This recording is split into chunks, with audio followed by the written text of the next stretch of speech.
What's going on, guys? It's your boy Scrubby here, back again with another video. Hope you guys are having a great day. I know I am. Today I've got a story time for you guys about the time this girl decided to just call all gamers disgusting and go on a rant in class about how they're the most putrid, vile, disgusting people ever. And obviously, as a gamer, when I saw this story, I was like, ayo, gotta tell you guys that one. It was sent into my Instagram at Scrubby. It's a subscriber story, and without further ado, let's get into it. Be sure to press the like button and let's go. So much money, you would think that it's illegal. I'm getting quiet now.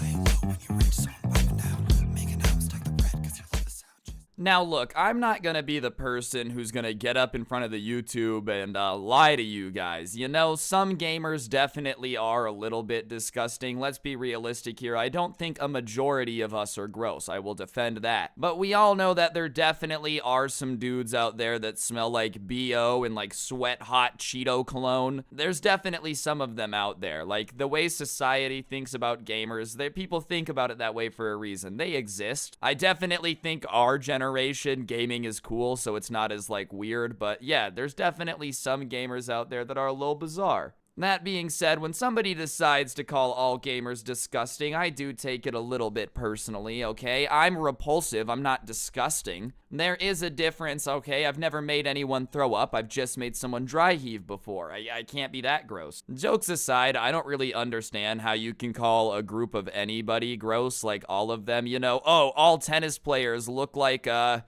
naked mole rat. Like, I don't know, it can't be all of them. A lot of people play tennis, bro. I mean, sure, sometimes gamers be on the grind, but like, how do you even decide all of a group is disgusting? You're just sitting there one day watching YouTube. You know, I think every gamer looks exactly like Francis from Boogie298H channel and acts like him as well. That's what I imagine when I see a gamer. Because even if you're imagining that, like, that's just not how it is. You know what I'm saying? Regardless, that was just this girl's opinion, and the person who sent me in the story was in 10th grade at the time, and I guess he had a philosophy class with this girl. Now, I never had any philosophy classes in high school. All of my classes in high school did the opposite of making me think deeper. They made me try to figure out how to do as little work as possible. But anyways, when it comes to philosophy, genuinely what would happen, according to this guy, is most of the time you would come into class and there would be a topic and you guys would just kind of talk about it the whole time. It also helped that they had one of those teachers that was super easy to distract, so obviously the class would just kind of get him going off on a rant or change the topic, and it would keep the teacher distracted so they never actually had to do any work, and it's just more fun to talk about what you want to talk about than like philosophy, let's be honest here.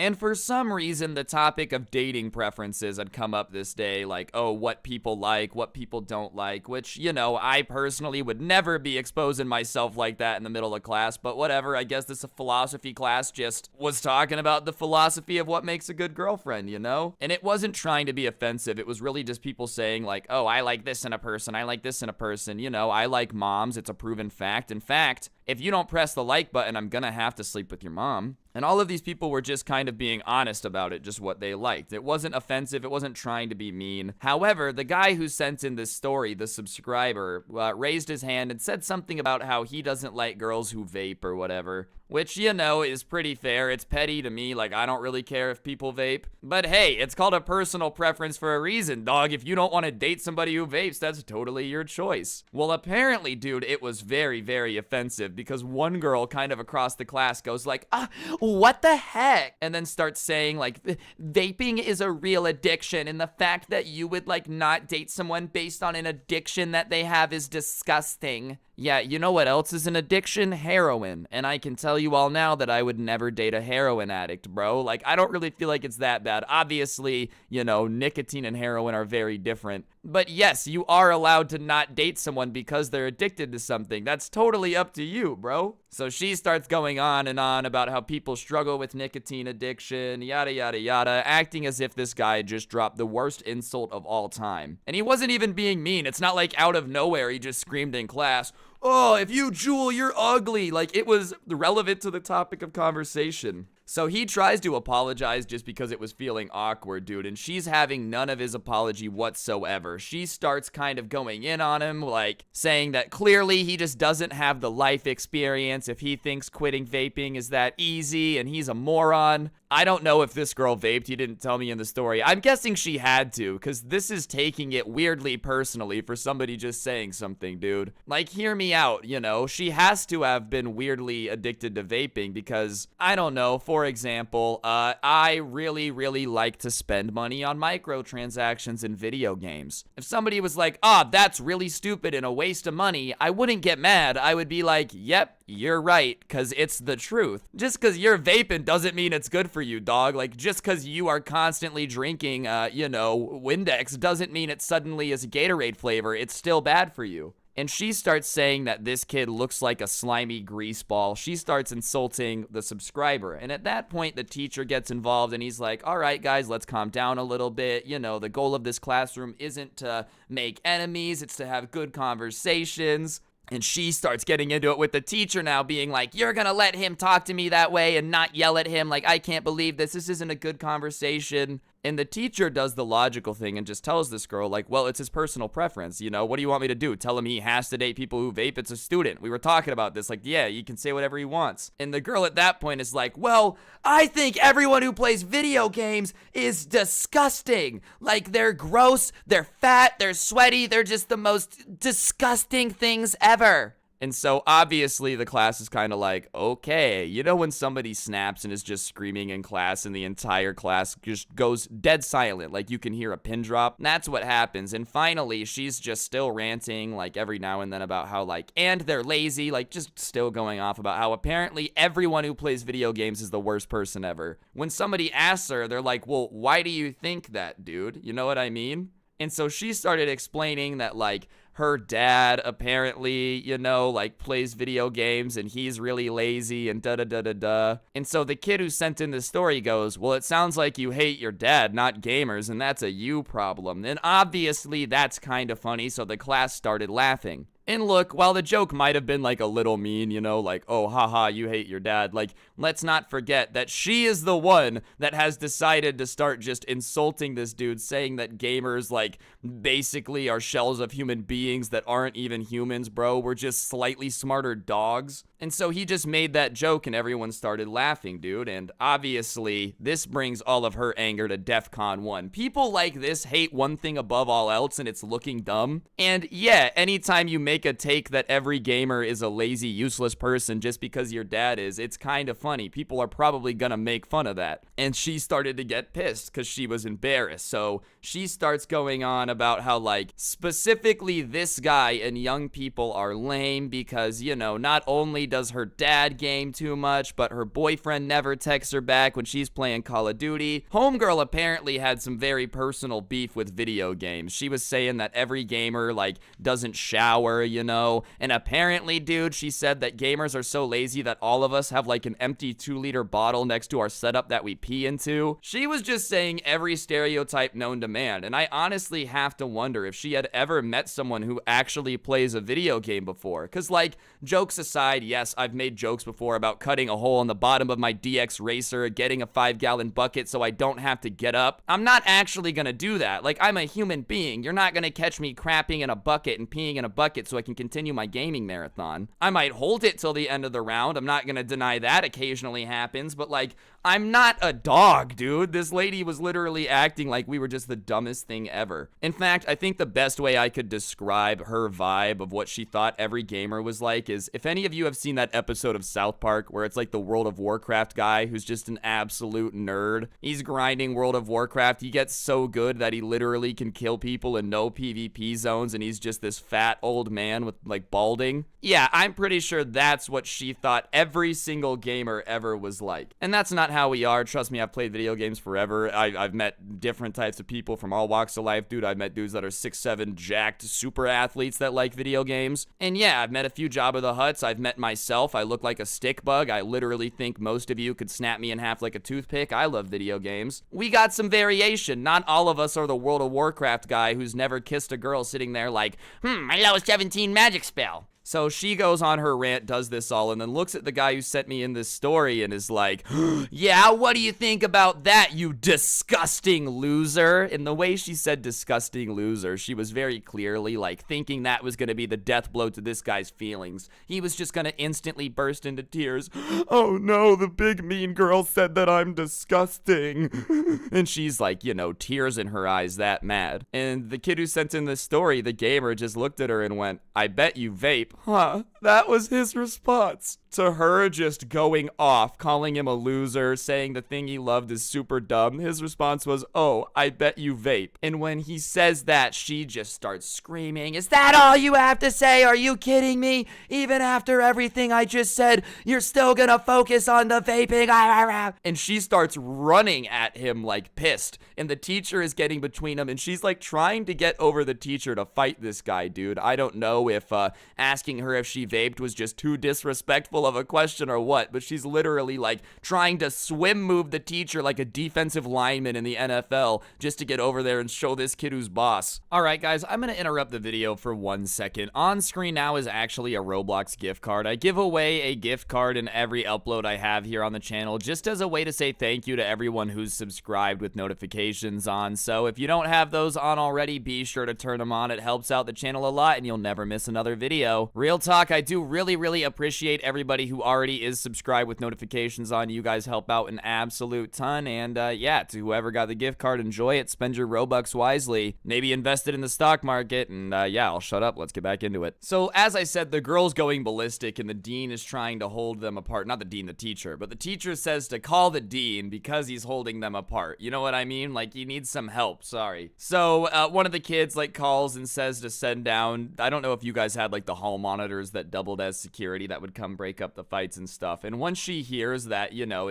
they're gonna get removed regardless, the girl is like, all right, well, now's my last chance. So she like drops down underneath the teacher's arms, runs up to the kid who had started this, the gamer kid, the one who sent this in, and just slaps him open palm. But from the guy, he's like, I didn't pass out, but I'm not gonna lie, this girl probably learned how to slap from Logan Paul. Do you guys remember last year when Logan Paul was just walking around knocking people out with open palm slaps? He got smacked pretty hard. After one smack though, the teacher come and broke him up again. The guy did manage like not to tear up or anything. He was like, I gotta stay strong. I can't get slapped this hard in front of the class and start crying. The deans ended up getting there and separating them, bro. The kid got in no trouble because, you know, he didn't hit her back, obviously, because he didn't want to hit a girl. But still, dude, he got slapped in the face for, like, even saying that, you know, I bet you vape, which, all things considered, is a pretty weird thing to, like, go get in a fight for, dude. The girl obviously got suspended for slapping the kid, and after that came back to school and, like, never apologized. He said this girl straight up refused to look him in the eye after that. And everybody in the school was kind of like, oh, this girl's crazy. What's even funnier, though, is after that, dude, like,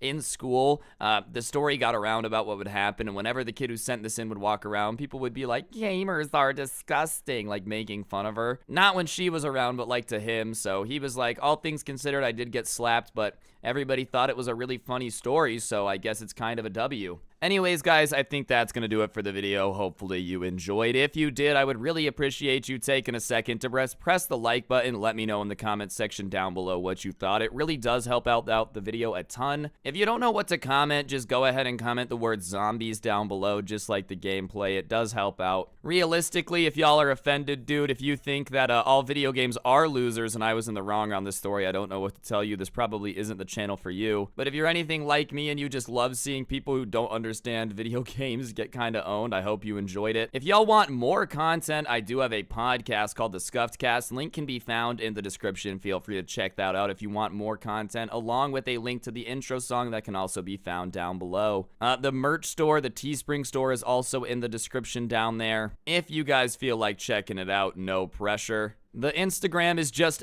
@Scrubby, Twitter @Scrubby_69 if y'all want to follow me on there. Obviously, I think I'm pretty hilarious, but yeah, on that note, I think that's everything I've got to plug. Don't get anyone pregnant. If you do, make sure they're hot, and hopefully I'll see you guys next time with another video. I'm out. Peace. What's going on, guys? It's your boy Scrubby here, back again with another video. Hope you guys are all having an absolutely fantastic day. I know I am. If you are, be sure to press the like button. Otherwise, no joke, no scam. Doodle Doodlebob from SpongeBob will come back to life and actually Manoy you off a cliff. Yeah, trust me, I've seen it happen. He's surprisingly strong. Something about the Doodlebob strength that comes out of nowhere. Anyways, today I actually have a story from one of the jobs I had to work back when I was a normal employed person. This comes from when I was working at a movie theater. As you can tell from the title, it's basically about the time a crackhead actually got arrested where I was working for a plethora of reasons, but it all started because he invented his own country. And trust me, I have a feeling that you guys are going to really like this story, so without further ado,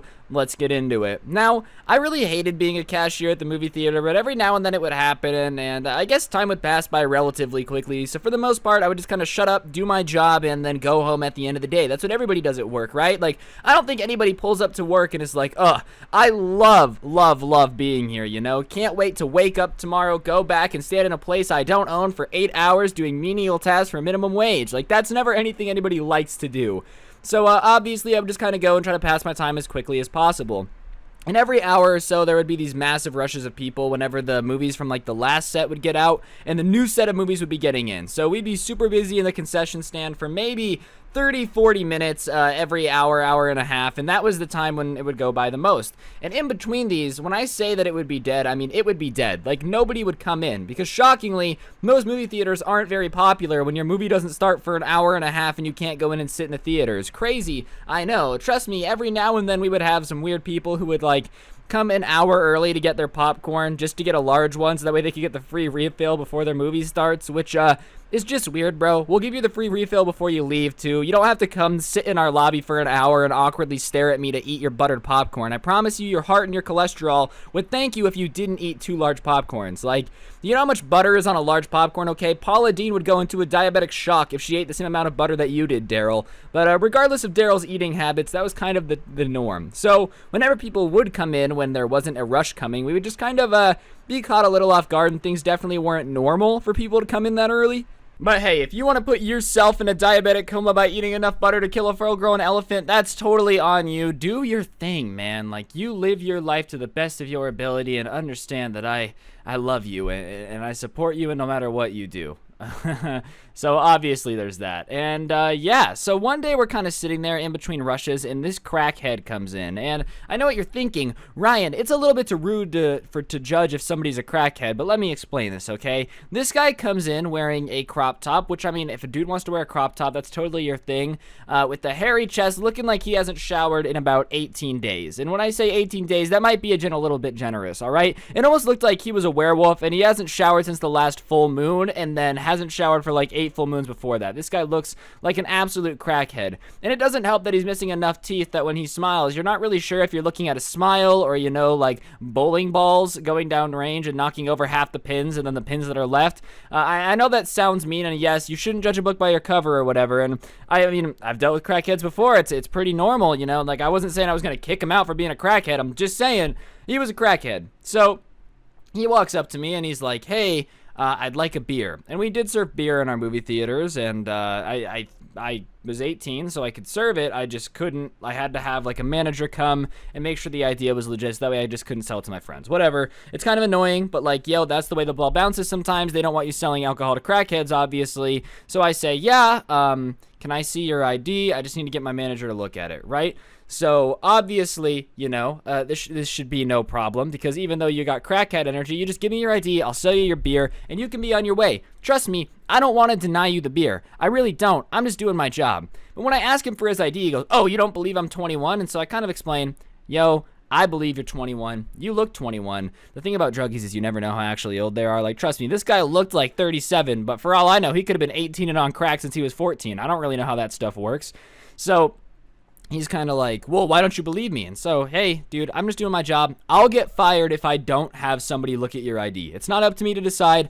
The rules of the job say I have to have someone look at your ID if you're going to buy alcohol. It's nothing personal. I'm not sitting here hyped to deny you. I have to, or I'll get fired. He's like, oh, this is ridiculous. I'm obviously 21. I can't believe you have to override. You're lucky I don't sue this establishment. All right, dude. All right. Okay. Crackhead energy, crackhead anger. I get it. You know, sometimes I'd be mad if I was a crackhead too. So, hey, I don't really have an option. Just let me get my manager. And if you got a problem, you can talk to her.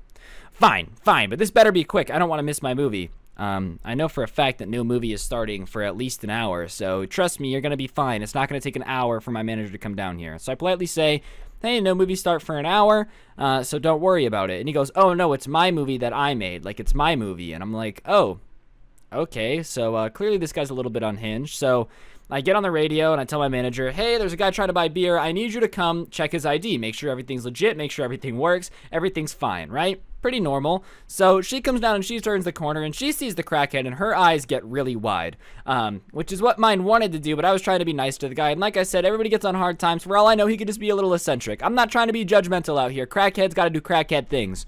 So she gives me these wide eyes and she walks up to me and she says, oh, hey, what's going on? Is being nice. And he's like, well, apparently he needs an ID. And so she says, yeah, you know, it's legal procedure that since he's not 21, we have to come look at the ID before you can serve anyone alcohol. So is that okay? Yeah, okay. Can you provide your ID? And he goes, yeah, no problem. So he reaches into his pocket and pulls out a wallet that is stuffed to the brim with Monopoly money. And I'm not talking Canadian dollar bills, okay? I mean legitimate Monopoly money. Like, this guy had probably $100,000 in Monopoly money folded up into his wallet. This wallet is beat up to death. It's trashed. It's super thick. Like, it can't even fold because the amount of Monopoly money that it has in it. And I'm kind of just looking at my my boss. She looks at me and we're like, whatever. As long as he has his ID and has real money to pay for it, we don't care. We're just trying to get him out of the lobby as fast as possible to go sit on the couch and wait for his movie to start. I don't know what movie he was seeing. It was going to be a while. Apparently he's in it because he's a movie star or whatever. But that's how that goes. So she goes, okay, I need your ID. And he reaches in and he pulls out a pink Post-it note. Like a pink Post-it note that just says a birth date on it and says his name. And he goes, there you go. And my manager looks at me and I look at her and we're like, haha, like, where's your real license? He goes, that is my real license. And in like small Sharpie underneath was like the scribbling of the symbol and it said like Concordia, like something like that, Ordia, something like that.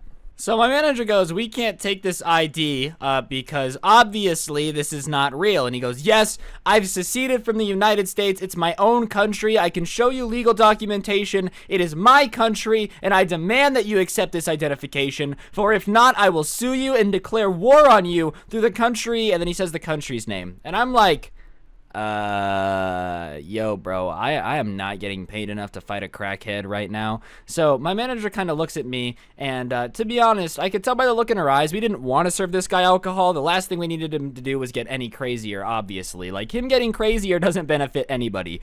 So she makes the audible, and she goes, yeah, well, we can't serve you. Sadly, our business is registered in the United States, and we can't recognize foreign laws. So even if you are your own country, there's just nothing that we can do about it, okay? We can't break the law, obviously, you know? We can't do that. And the look on his face is just pure anger. And how dare you? Do you have any idea who I am? I am the son of God. I created this country to give America a chance to finally learn something, and you're gonna mistreat me after everything I was gonna do for you. I was gonna make you two kings and queens in my country, but now it's not gonna happen, and you need to accept this immediately. I demand my beer. And he's getting loud and very unruly. So my manager decides that you know, we're just chilling. And we had a security guard at the movie theater because, shockingly, when you serve alcohol, people get out of control very, very often.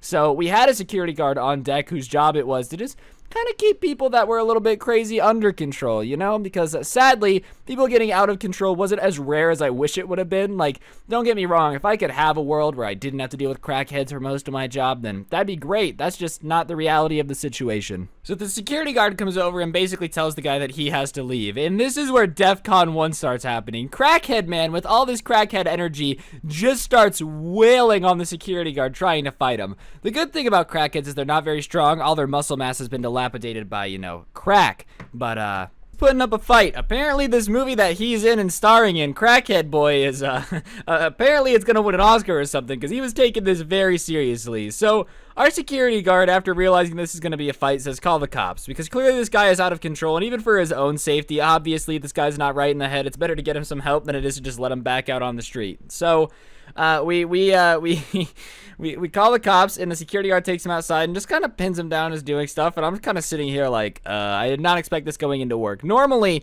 when I was at this movie theater, I would get yelled at by soccer moms for, you know, being dumb or whatever.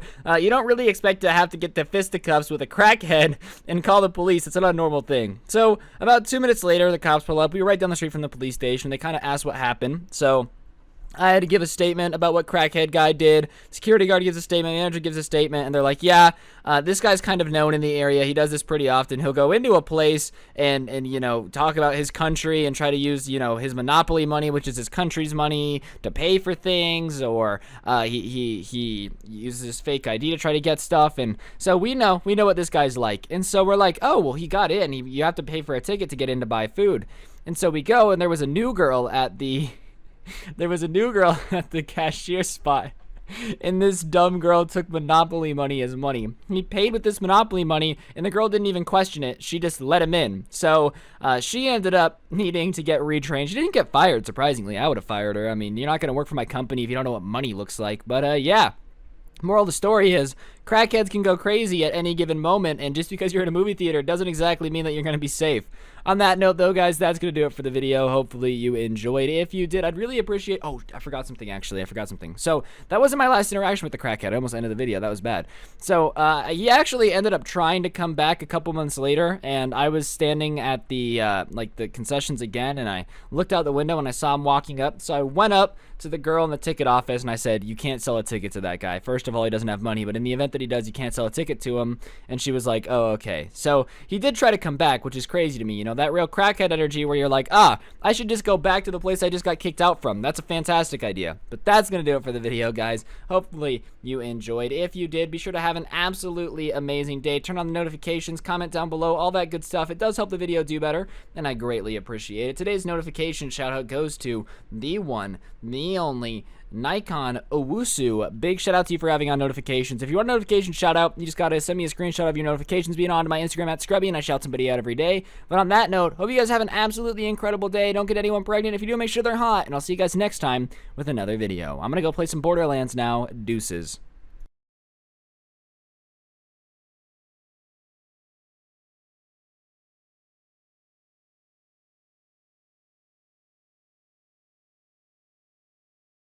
What's going on, fellow pregnant people of YouTube? I've had this channel for 3 months now, which means I've made it through my first trimester of pregnancy, so I figured I'd let you guys in on the fact that I am in fact pregnant. I know what you guys are thinking. Ryan, you're a guy, how are you pregnant? Don't think too deep into it, just press the like button. Every like I get is you guys congratulating me on my new baby, so if you don't press the like button, you're basically saying that you don't like the fact that I'm pregnant.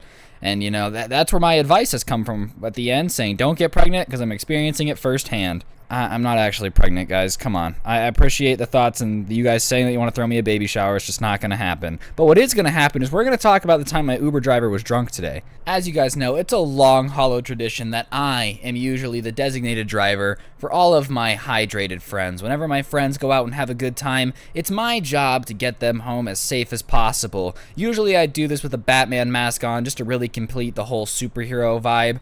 But this night when me and my friends went out, I decided to join in on the partying too, and ended up getting hydrated myself, which meant that we needed someone to get us all home. And there's this nifty, handy-dandy app that you can get on your phone called Uber, where a man will come, or woman, okay, not to be sexist, will come pick you up from wherever you are and take you home for money. It's one of the world's oldest professions, actually. Back in the day, Jesus got around by having a man with a donkey and a cart pull him around. It was called Suber.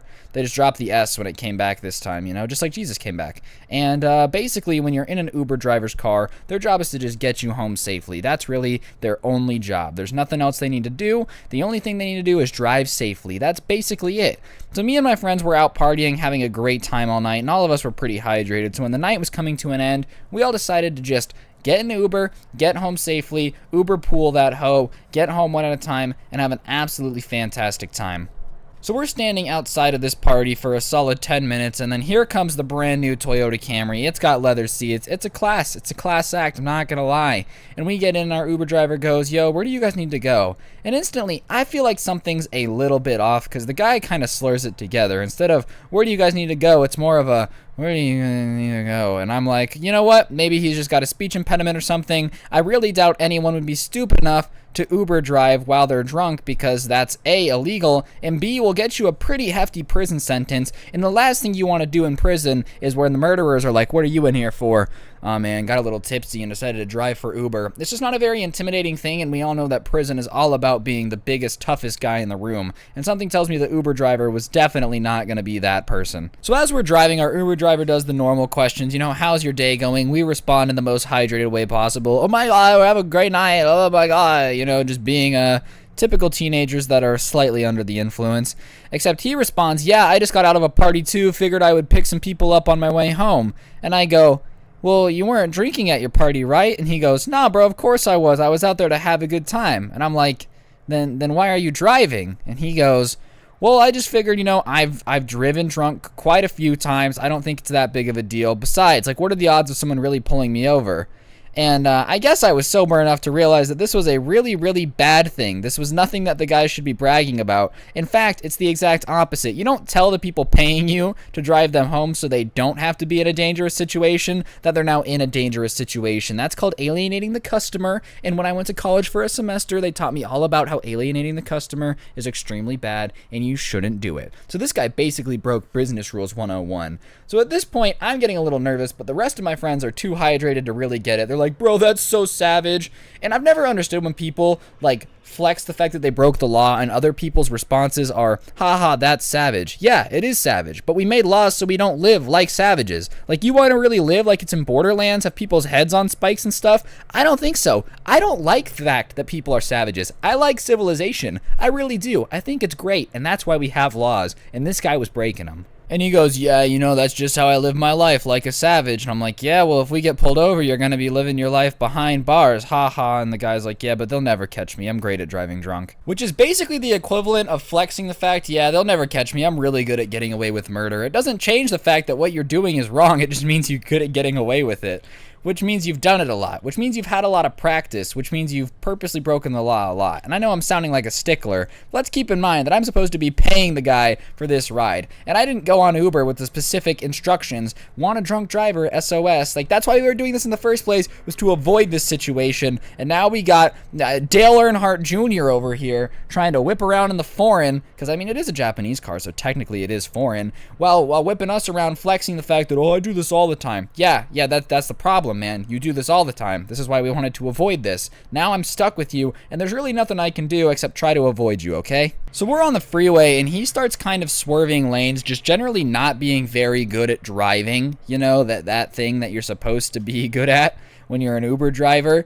And of course, as we're whipping down the highway, he's kind of swerving in and out of lanes, overall just not driving safely, and I'm getting really nervous. My friends haven't even noticed yet. And then, out of nowhere, the red and blue lights come on behind us, and all my friends are like, oh no, and he's like, no bro, it's cool, we're gonna get, don't even worry about it, my uncle's a cop, I'm gonna be fine, bro, don't even worry about it, everything's gonna be fine. Which is what you say when you're really nervous. No one's ever had to reassure everyone that everything's gonna be fine if everything's not gonna be okay. No one's ever been like, oh, everything's gonna be fine, and then it turns out to be fine. They only say that when they're getting nervous.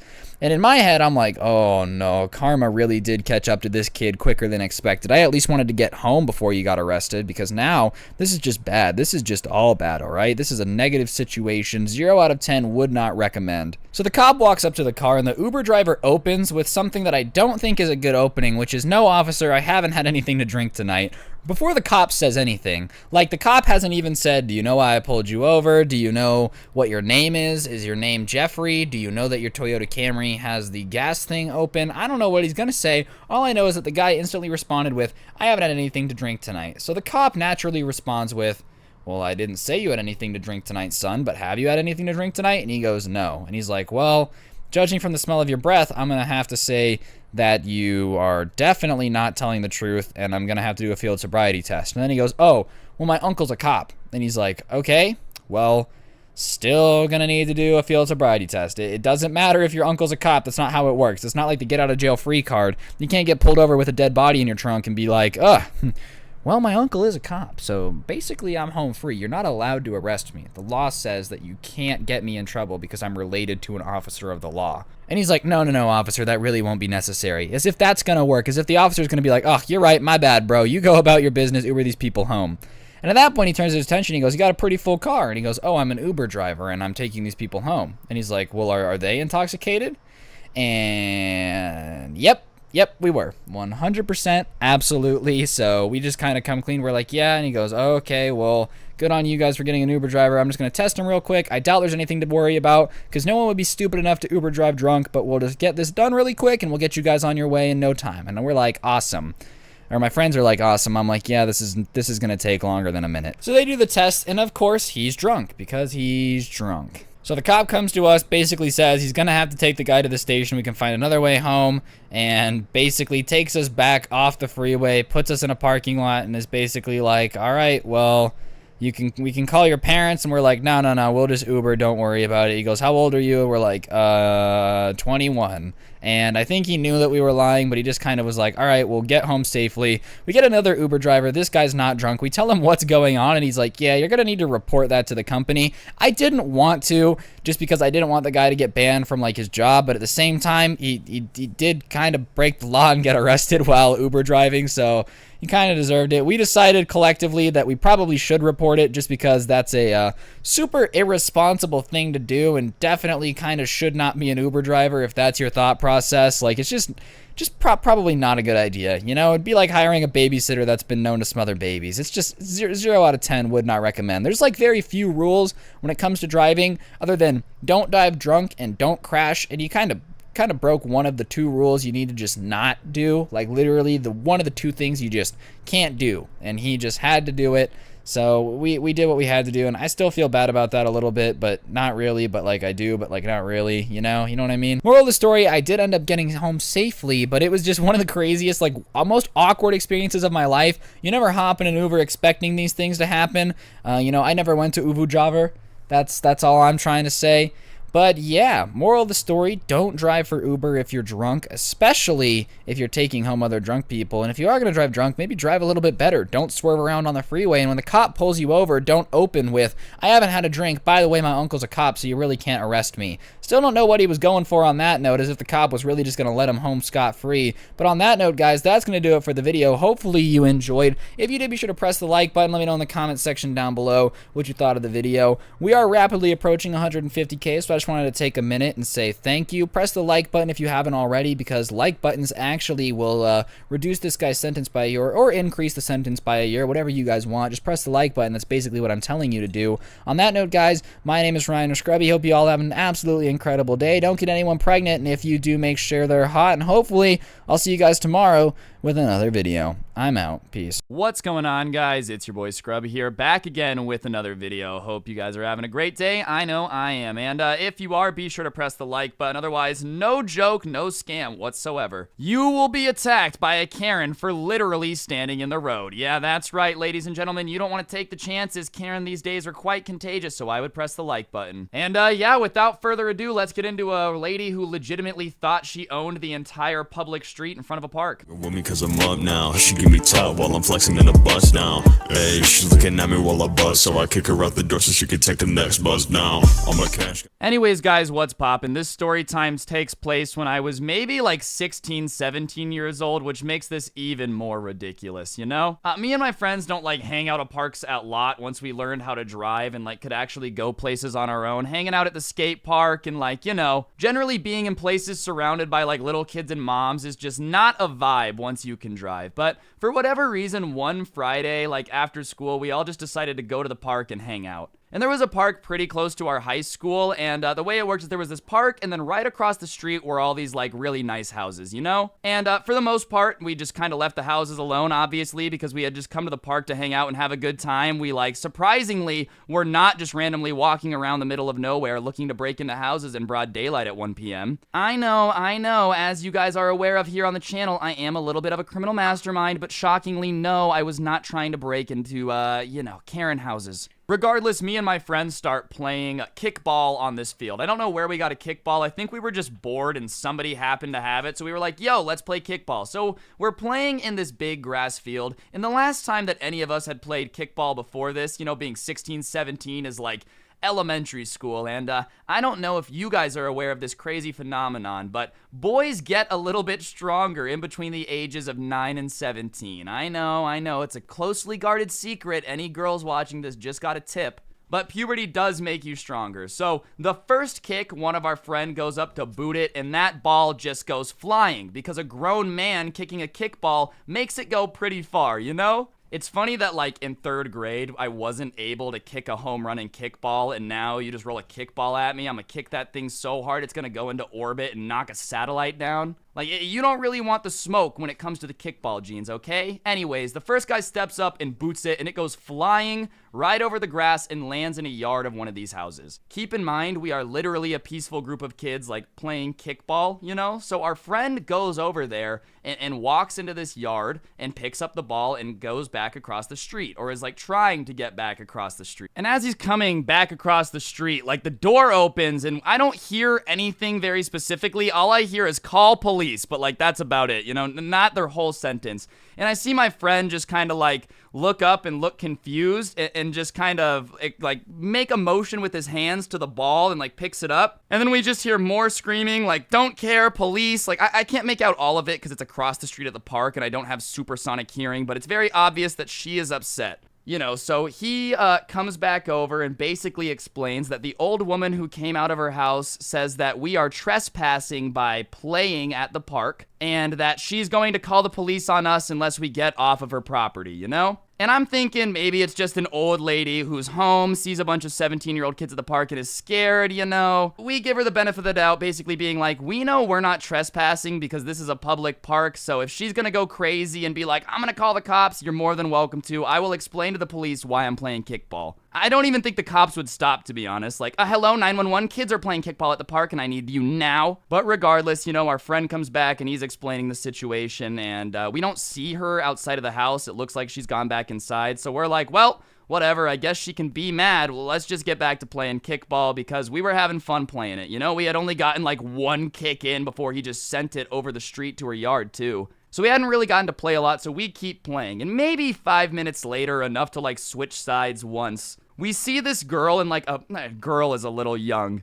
This woman walking towards us in like a purple muumuu, like a bright purple muumuu. I'm gonna see if I can find a picture of what this thing looked like on screen so you can see what I'm seeing walking towards me. So basically, I'm faced with like Paul Blart in a Marshmallow Peep costume, just marching towards me with the sass that only like an angry middle-aged woman can have. I've said that in my stories before because if anyone has ever seen the sassy Karen walk, you know exactly what I'm talking about, dude. It's like these women just carry themselves with the ability to get a divorce and then win alimony, you know? So she walks up to us with a mom walk and like puts her hands on her hips all authoritatively and looks at us and she's like, why do you guys think you're allowed to be playing on my land? And all of us just kind of like look at her really confused and she can tell that our faces are confused because I'm sure all of our brows are furrowed and we're like, what? Your land? What are you talking about? And she starts going on about how her and her husband own this park and there's not allowed to be any kids playing and it's her private property and we need to leave immediately because she's sick and tired of kids coming onto her land and thinking they own the place. And what's ironic about this rant about her screaming at me or us that she owns the entire park is that behind her, over her shoulder, I can literally see the sign that says like Parks and Rec Department of Las Vegas, Nevada. You know, it doesn't say like Karen's Park. Nope, sure enough, the plaque right behind you says that it's owned by the government, so that's kind of weird. So while she's just screaming at us about how it's her land and we gotta go because we're trespassing, yada yada yada, the usual stick of people who just hate fun for some reason, I point this out to her and I point over her shoulder and I go, this isn't yours. That sign right there literally says that it's owned by the city, you know? So we're not gonna leave the park. I'm super sorry if we're being annoying or too loud. We will try to keep it down, but no, we're not leaving. You don't own the park, lady. Like, you can't just kick people out of the park because you live across the street from it. That's not how it works. Could you imagine if that's how it works? Whatever you lived across the street from, you just like technically owned? I'd be buying houses next to every bank in the state, dude. Walk in, take all the money. What are you gonna do about it? I own the house across the street, which makes it mine. That's the logic she was going for, dude. So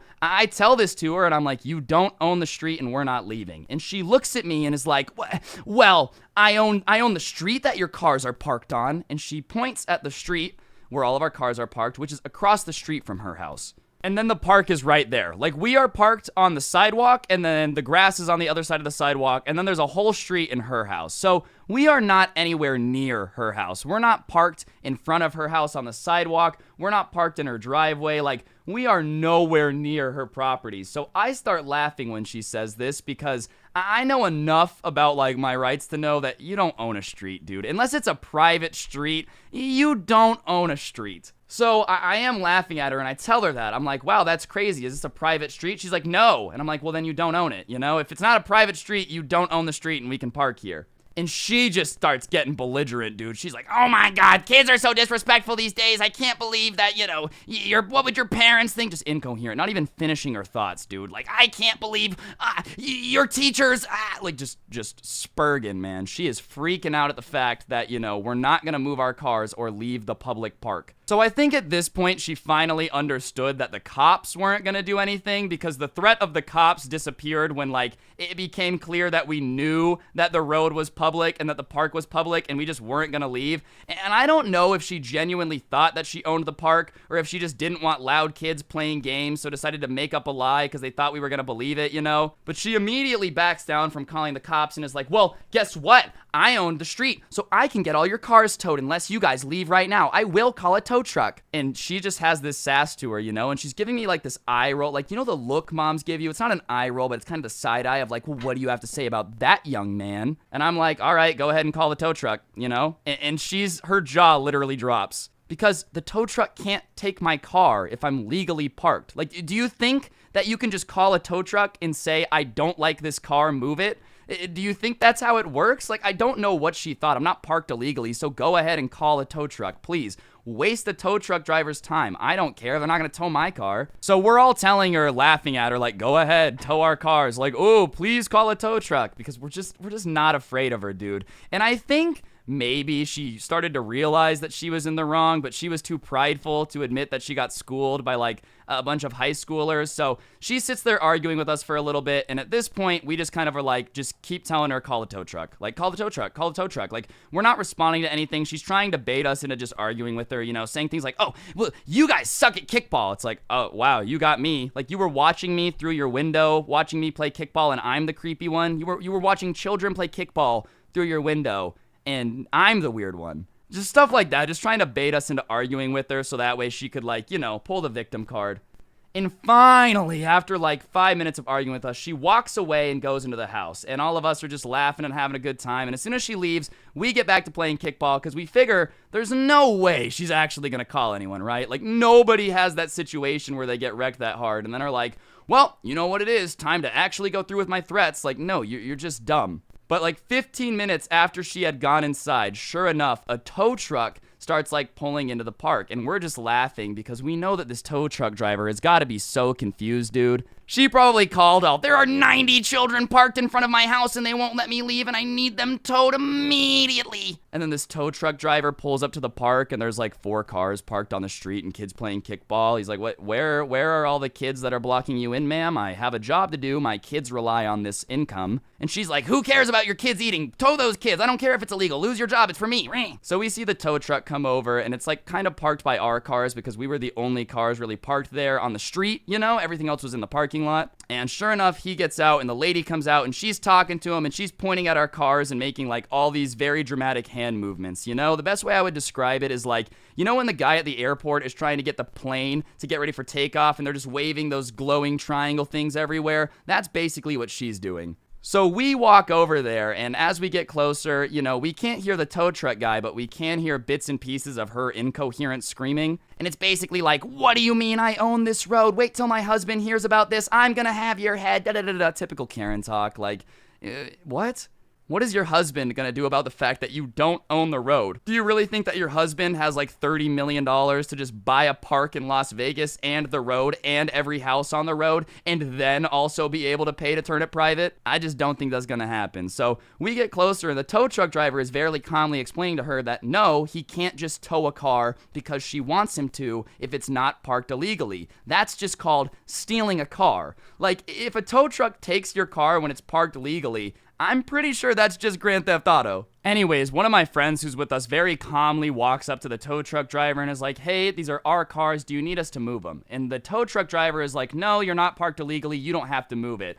But the Karen cuts him off. She's like, yes, you need to move your cars immediately or he'll have them towed. And he's like, I'm not towing their cars. They're not parked illegally. And she's like, well, what am I paying you for? And he's like, well, you don't pay me. Tow trucks make money by towing cars that are parked illegally and then the owner coming and paying to get it out. You don't pay me anything. And she starts going on about how she pays this tow truck driver's salary and all taxpayers do. This lady unironically thought that tow truck drivers were paid for with taxpayer money. And now even the tow truck driver is realizing that this lady's unhinged, and finally he's like, ma'am, I work for a private company. Please stop screaming at me or I'm going to leave. I'm not towing these kids' car. And she just starts going off about how when she called, they said they were going to help her. And he's like, yeah. Because when you called, you told us that there were a bunch of kids blocking your car in and you couldn't get out of your house. That's a reason to call a tow truck. Kids parked across the street playing kickball is not illegal. And no matter how many times he explained it to her, she just wouldn't get it. So finally, he hops back in his car and leaves. And she's just standing there, with her arms folded. I don't know what the threat is now. And she's just standing in her driveway with her arms folded, just watching us play kickball after the guy left. So sure enough, we went back and we finished our game. Nah, you're not making me give up my kickball game early, okay? You want to get mad, throw a tantrum, call a tow truck driver? That's fine. Hope you enjoy it, okay? I know sports are gone right now. Back then they weren't, but maybe I'll just vlog some kickball gameplay and upload it. Start a professional kickball league since this lady wants to watch so bad. I didn't realize I was that entertaining at playing sports. I thought it was just talking. But yeah, regardless, she just kind of stood there and watched us for a while. We ended up leaving an hour later. I'm not sure when she went inside because eventually we just stopped paying attention to her because it's oh, the creepy lady's still staring at you. Nothing's changed. It's not like there's really much you could do about it. But yeah, that's the time a lady tried to tell us that she literally owns every public road, and that we can never park on a road ever and she owns a park. Hopefully you guys enjoyed. If you did, I would appreciate you pressing the like button, letting me know in the comments section down below what you thought. And as always, subscribe and turn on those notifications. I upload stories times like this every single day, and I would really appreciate the support. Real talk, though, if you want to get yourself some of the OG Sub Club merch, you should use code Scrubby at the G Fuel checkout for quite the discount. And follow me on Twitter at Scrubby_69, Instagram at Scrubby. And yeah, on that note, don't get anyone pregnant if you do. Make sure they're hot, and hopefully I'll see you guys next time with another video. I'm out. Peace. What's going on, guys? It's your boy Scrub here, back again with another video. Hope you guys are having a great day. I know I am. Today I'm going to be telling a long version of my worst enemy that I had in middle school, okay? I'm going to call him Creepy Lizard Man because, that's basically what he is now. Regardless, it's probably going to be a pretty long video. I know you guys really like when I make them long, so I figured I would tell this one. And yeah, without further ado, let's get into my worst enemy of middle school. Be sure to press the like button or no joke, no scam, you will actually have to fight the Creepy Lizard Man in your dreams. Let's go. It's absurd, I'm getting to the bag now. Lil' mama and she trying to call me dad now. I don't want to hear no dumb shit. Alright, so as I've said, this was genuinely my worst enemy in middle school. To make it, a little bit more fair, I didn't even want this to be beef, dude. I swear this kid just decided that he was gonna be my mortal enemy for some bizarre reason. I don't know if my vibes were just kind of off when we met or what, maybe his third eye saw something I didn't. But genuinely, me and this kid just ended up being worst enemies for basically an entire year, and it was the catalyst for me realizing that oh, sometimes people just suck. I think up until this point in my life, everyone that I had kind of not gotten along with, I ended up being able to see eye to eye with, but me and this dude just did not get along and nothing really ever happened to fix it. Regardless though, let's get into the video. So on the first day of 7th grade, I was taking pre-algebra, and all of my friends were in the class, but sure enough, I was the 5th friend and tables only had 4 seats. And because my class was all the way across campus, I had just gotten there late, so my other 4 friends had gotten a table together and every other seat was filled, so I ended up having to sit in the corner at this table that only had 2 desks next to this kid that,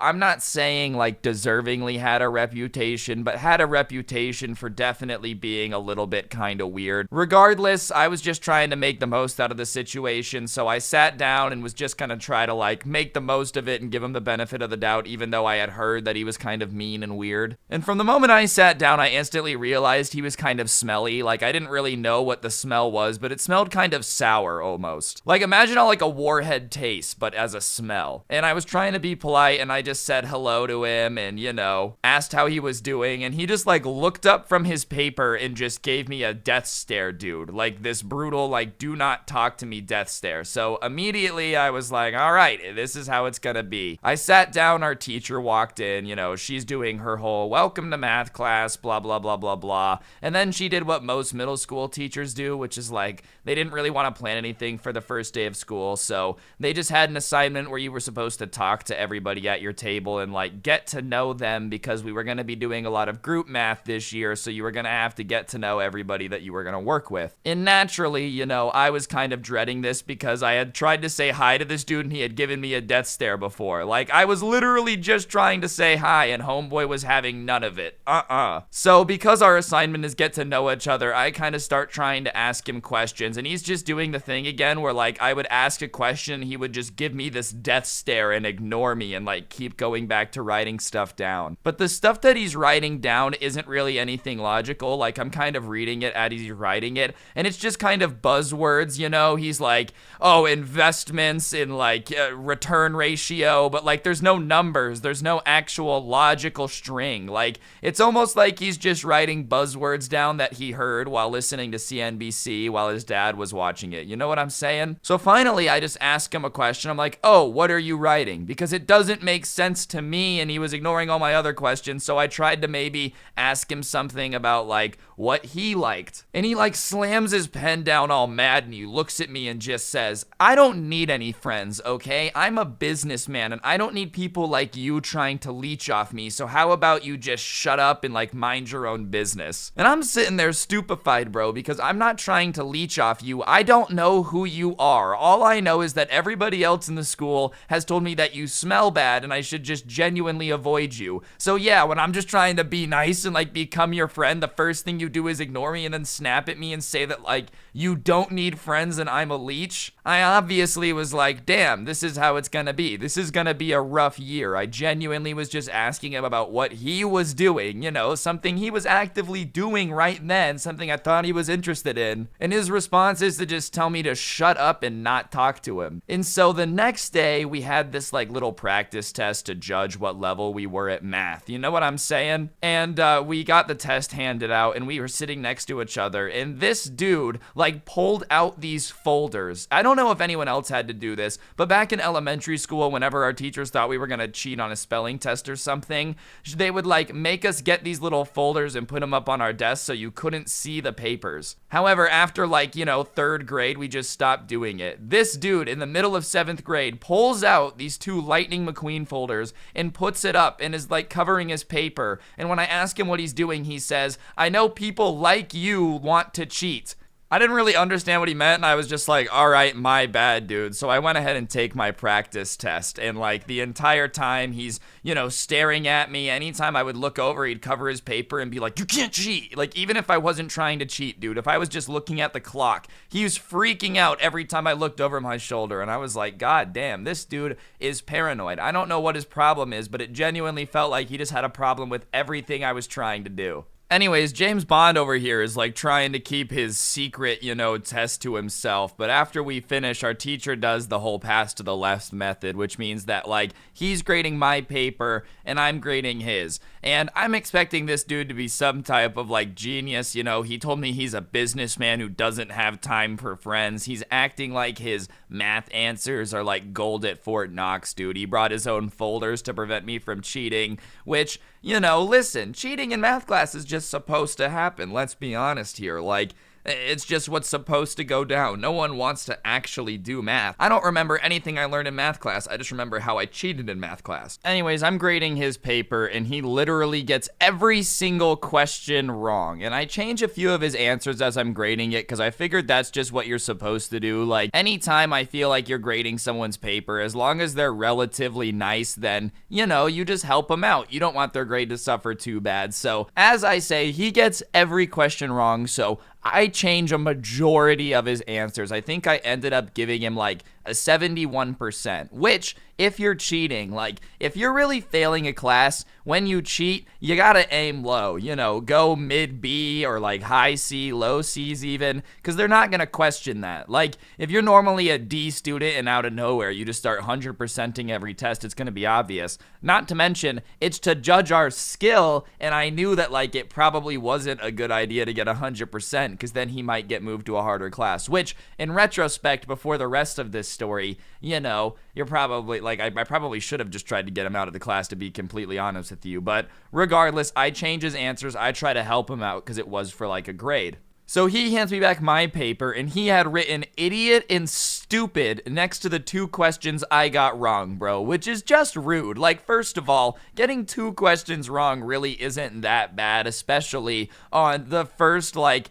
week of school where we haven't even learned anything, you know, this isn't the end of year exam, and even then, I'll defend it now, I probably wouldn't be able to, like, only miss 2 at this point, but seriously, he had written idiot and stupid on my paper, which didn't really bug me, like, I wasn't sad about it, but it just pissed me off more than anything, because I had literally just had to, like, spend all this time changing his answers, because he was too dumb to actually get them right and whatnot, and so, he gets his paper back, and he looks at me, and he's like, how do you know that I got these wrong? And so I just like roll my eyes and point to the screen where the answers are literally up on screen. And he's like, yeah, sure, I bet you didn't even check it right, and is pissed off as if I made a mistake, even though I had literally just changed his answers to the right one. Imagine somebody trying to, like, accuse you of purposely trying to sabotage their grade when you're literally helping it. And then them being too much of a jerk to even accept the fact that you might be helping them, bro. So I was just straight up annoyed at this point.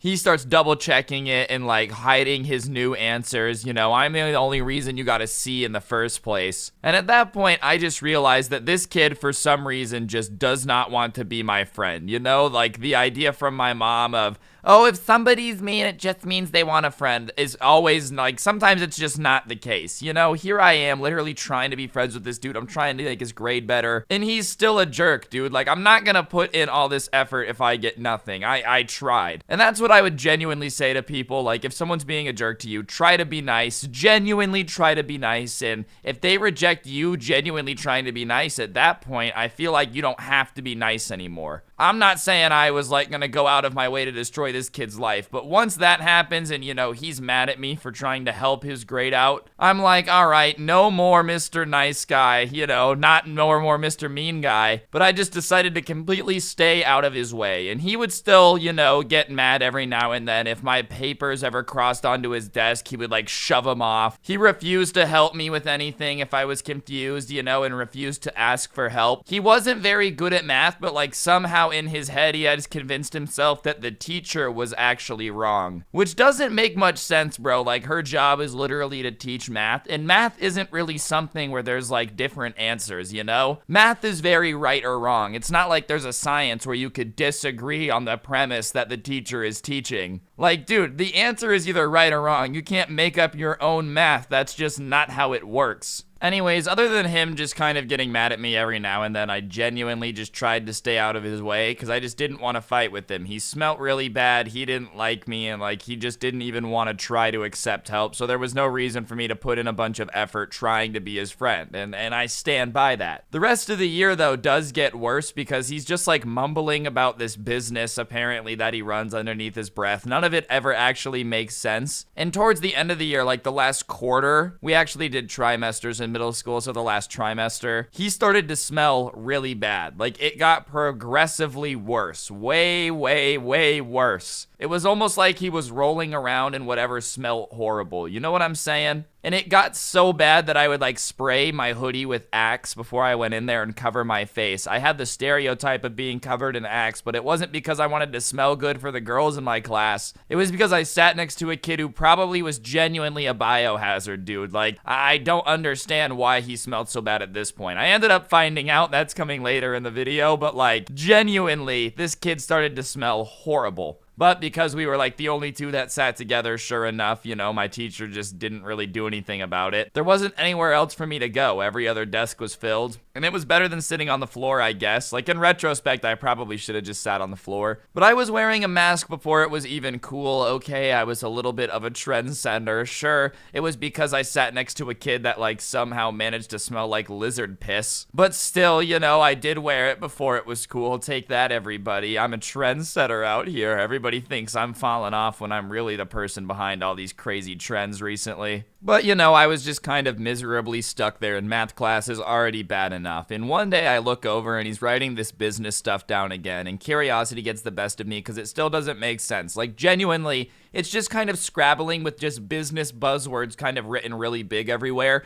And it's the same business buzzwords from the beginning of the year. Like, it wasn't like, you know, he learned how to do all these things, and at the beginning he was just kind of learning the basics, and now it was advanced. Like, it was the same thing all year. So I decided to just ask about it. So I ask him to explain what he's always writing down and mumbling about and talking about, and his eyes light up really wide, and that probably should have been my first warning, because, like, you know, all year this dude's just kind of been trying to fight with me and go crazy, and suddenly he looks excited, and knowing how crazy he is, I probably should have realized that getting a crazy person excited is just probably never a good idea. And he starts telling me that the business he's always talking about is he's going to breed lizards, and he's going to sell them to the people who live under the sewers in Las Vegas because they want pets that can survive down there because dogs don't like to live in sewers. Which, I mean, to be fair, I do not think dogs like to live in sewers, but I also don't think there's a massive population of people living under Las Vegas. There's always been rumors of like a massive homeless colony down there, and while that might be true, I also feel like a bunch of homeless people probably don't have the money to be buying exotic lizards from a middle school or from like a town from kind of far away. I mean, Henderson isn't super far away from Las Vegas, I guess. But at the same time, dude, like, in order to sell to lizard people under the sewer, you would kind of have to know the people under the sewer. And how is a middle school kid gonna get contacts with a secret underground society? Hey, I've got some pretty cool pets, dude. So he says that, and obviously, I'm more curious now because, you know, when someone says their business plan is like,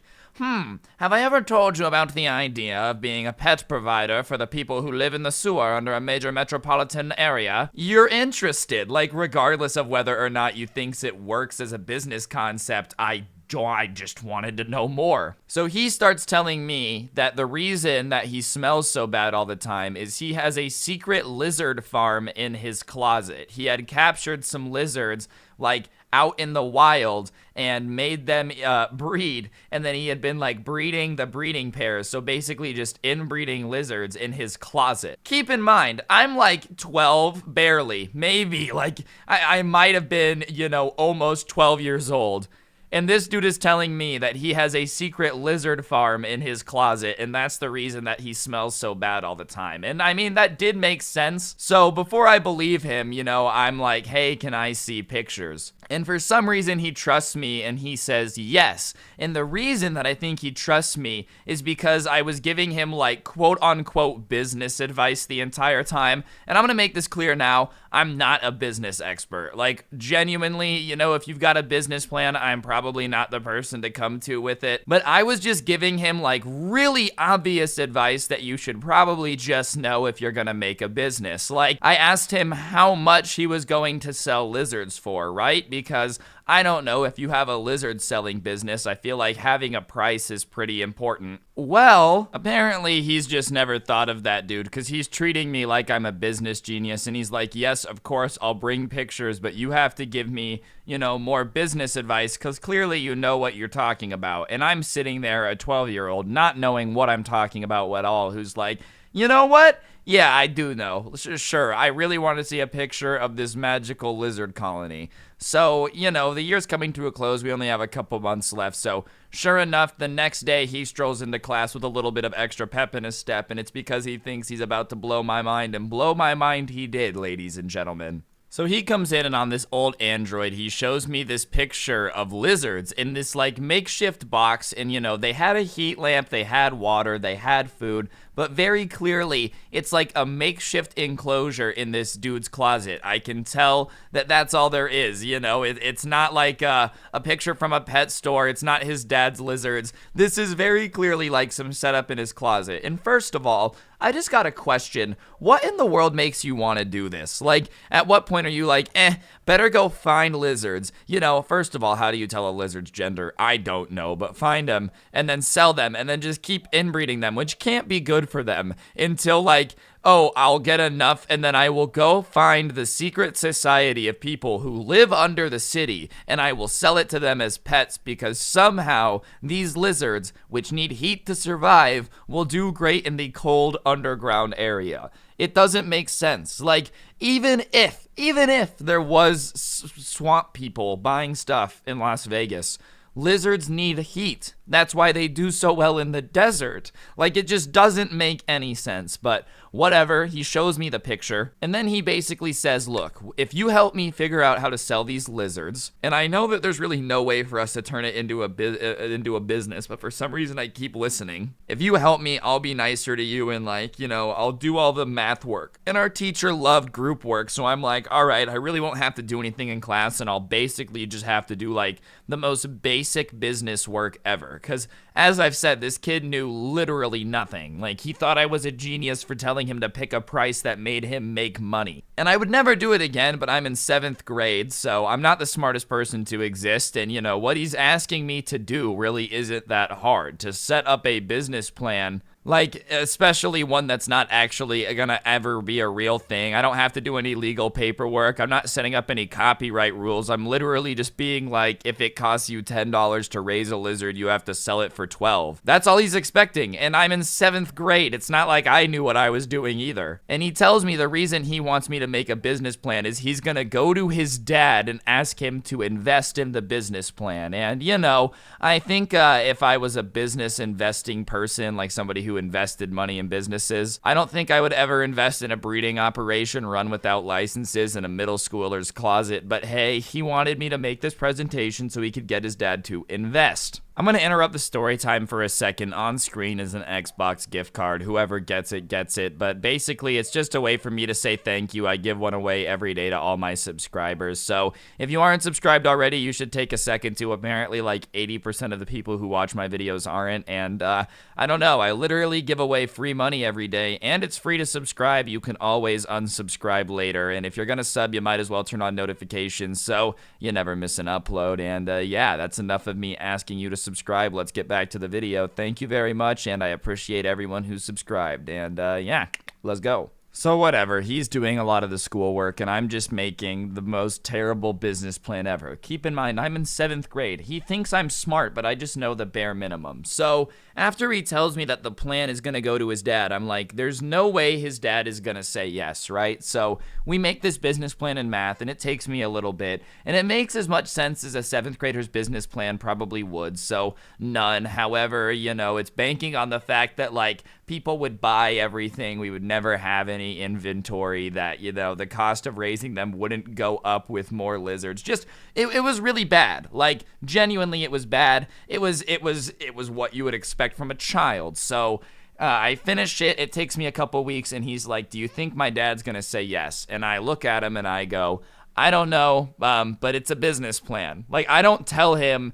that his dad's gonna say yes. I'm not hyping him up. I'm not making him think he's gonna be the next Jeff Bezos out here. Like, but for some reason, he's pretending that he's gonna become, you know, the next Mark Cuban Shark Tank guy. He's like, dude, once we get this investment money, like, he starts using we a lot. So I kind of calm him down. I'm like, listen, this isn't an us thing. I help you set up the business plan, but that's kind of all I want to do with this. Like, once you get your dad's investment, I'm out. I don't want anything to do with it. And he's kind of like, oh, okay, well, like, I thought we were kind of a team now. And I don't know where he had gotten the team theme from. Like, I was just kind of helping you out so you would do the math work. Like, I don't really believe in this business plan long term. I didn't say that. I was pretty nice about it. But, you know, I'm like, look, if you get this investment, you're kind of on your own. And he was pretty upset about that, but he was still pretty hyped that, like, he was going to run this business. And I kept trying to bring him down to reality. I kept saying, you know, what if your dad says no? What if your dad says no? But he just refused to accept the fact that his dad might say no. Keep in mind, this plan makes no sense. There is no reason for any sane adult to give a middle schooler money to raise pets in his closet to sell to sewer people. Like, it just doesn't make sense. I've said swamp sewer people. I'm sorry. They're basically interchangeable to me, okay? Because, like, I don't know. They both start with S, right? It's a sewer person. That's what his plan was, but swamp people is close enough. I guess. I don't know. I'm not Scooby-Doo. It's not like I care. So he goes home over the weekend, basically assuming that he's gonna get an investment, and I go home and forget about it because I really didn't care that much. Like, it wasn't like it was some deep passion for me to suddenly get into the lizard business. It was never something that I really wanted to do in the first place. And this dude comes back in the next day, and I was already in class, and he slams his backpack down, and he's like, "Do you have any idea how mad I am at you?" And obviously, I didn't, so I very calmly am like, "No, I don't." And he says that his dad didn't invest in his company and it's totally my fault because I made the business plan. Keep in mind, it wasn't my idea for the business. No. His dad didn't invest because of my plan, not because of anything else. I'm not saying I didn't have any part of it, right? Like, obviously, a little part of it was my plan. But yes, I do think it might be a little bit insane to say that it's 100% on me that your dad didn't invest in your business, because let's not forget that your business is the dumbest idea ever. Let's just break it down, dude. What was his pitch? Were they eating Cheerios together? Hey, Dad, give me your hard-earned money. Also, I've been secretly growing lizards in the closet. I highly doubt that your dad would ever be cool about that. Like, how did you explain that? Awesome. I want to preface this. This business pitch I'm about to give you involves why I smell so horrible all the time. Also, there's a very illegal operation going on inside of your closet right now. Want to turn it into a business? Give me my money and endorse it? Like, dude, yes, it's somehow my fault that your dad said no to any of this. So I guess his dad also took away the lizards because obviously his dad is a reasonable adult who realized that it's a horrible idea to have lizards in your closet. It's inhumane and bad, and his son gets in trouble. And somehow this is like all on me. He's saying that it's my fault that his lizards got taken away, and he's being loud, and he like stops and stares all of a sudden in the middle of yelling at me about how it's my fault that his lizards got taken away and I'm ruining his life. It's all me. It's all my fault. And like I said, I did make the pitch, but like, your dad probably said no and took them away because he's a reasonable adult. But he stops and looks at me and he says, "Oh, do you have anything to say for yourself?" Which is a really dumb thing to say to somebody who like always has something to say for themselves, especially when you're just being dumb. So I start trying to explain as well as I can about how dumb he's being. You know, I start saying that you can't blame me for your dad deciding to take away your lizard breeding operation that you were secretly running behind his back, dude, because if I found out that someone was secretly running an illegal animal breeding thing behind my back, I would be pissed. So I'm not too surprised that your dad shut it down. Also, it's just like very inhumane to raise lizards like that. I was a dumb kid, but even I realized that capturing wild animals and forcing them to inbreed and live in a closet is terrible. And I said that, and I'm explaining all of this to him, and the entire time he's kind of nodding his head yes. And so for some reason, I'm assuming that any of this is getting through to him. Like, there's any part of this that's actually going through his skull, which, you know, when you're dealing with somebody this crazy, it is probably a little bit too much to ask for. Like, yeah, I probably had a bit too much hope to assume that anything was gonna make sense. So the first thing he says after I've explained all of that is he says that I'm jealous of his business idea, and that's why I'm trying to steal it and turn him down and make him feel bad so I can take it for myself. Yep, after all of that very logical explanation and the duh things I've pointed out, I am now going to capture 2 wild lizards, make my entire closet smell horrible, make me smell horrible, just to steal your horrible business idea that even your own dad didn't want to invest in, bro. But regardless, he just keeps pressing on, repeating that I'm jealous and just admit that I'm jealous. So I just decide to go, yeah, I'm jealous, as sarcastically as possible, because he kept asking me to admit it and I thought it was gonna be funny. But of course, as soon as I say that, he's like, yeah, exactly, I knew you were jealous. Keep in mind, I'm being sarcastic, just trying to be like, yeah, dude, I'm so jealous. Well, in my response to sarcasm, he decides that he's gonna like take it super literally, and I should have known not to use sarcasm, and he like drops into this stance and he screams. Keep in mind, we're in class, so everybody turns. from this moment forward. And like the teacher looks up. We will be sworn enemies till the end. Like, once I admitted I was jealous, dude, he just decided that we were both in the middle of an anime arc and I had just confirmed that I was the bad guy. So I just start laughing at this point because this dude is really acting like an anime character. I jokingly say that I'm jealous of his lizard selling business, and he decides to respond by saying that I am now his sworn enemy till the end of time. And like, I'm laughing, you know, and he gets all pissy and, you know, and our teacher makes us all settle down, and he's just all huffy and puffy next to me. And for the rest of the year, dude, he would like try to sabotage me, but just in really lame ways. So a couple specific times, because I know people are going to ask, like, he would put thumbtacks on my chair, which obviously, wow, that's pretty mean. But the only problem is that really only works if it's like a clear one, right? But yeah, when I would walk into class and there would be like a bright yellow thumbtack on my chair, it was pretty obvious it was there, and I could just, you know,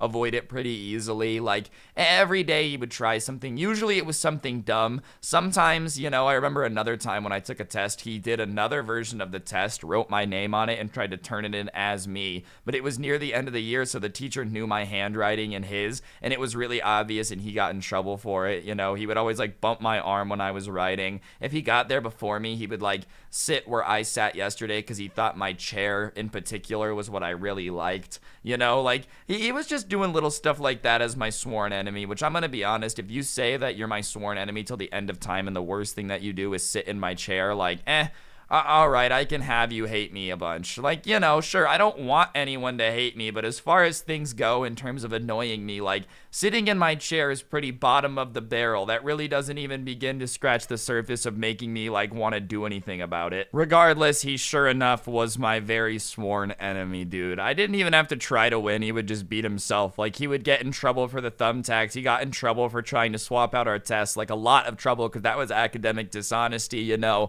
Our school took that seriously. I'm not saying they should have. Like, I never snitched. He would just get himself caught because he wasn't very good at it. So I basically just won without even having to play. And the year after that, we didn't have classes together. So, you know, he kind of dropped it. He still tried basically every very, very rarely, increasingly rarely as we grew up to, like, you know, screw me over, start rumors about me and whatnot. But for the most part, he left it alone, like, after we stopped having a class together. But yeah, for the rest of the year after I ruined his business with my jealousy, he was, like, actively trying to ruin my life. But hey, well, what's a good story time without somebody out there who gets mad at you because you shut down their illegal lizard breeding operation? You know what I call that? A boring story time. You can say a lot, but you can't say many YouTubers got it like that. Anyways, guys, I think that's gonna do it for the video. Hopefully you enjoyed it. If you did, I would really appreciate it if you left a like and a comment. If you don't know what to comment, go ahead and just comment the word, I don't know, lizard down below. I would really appreciate it. It helps the video do better.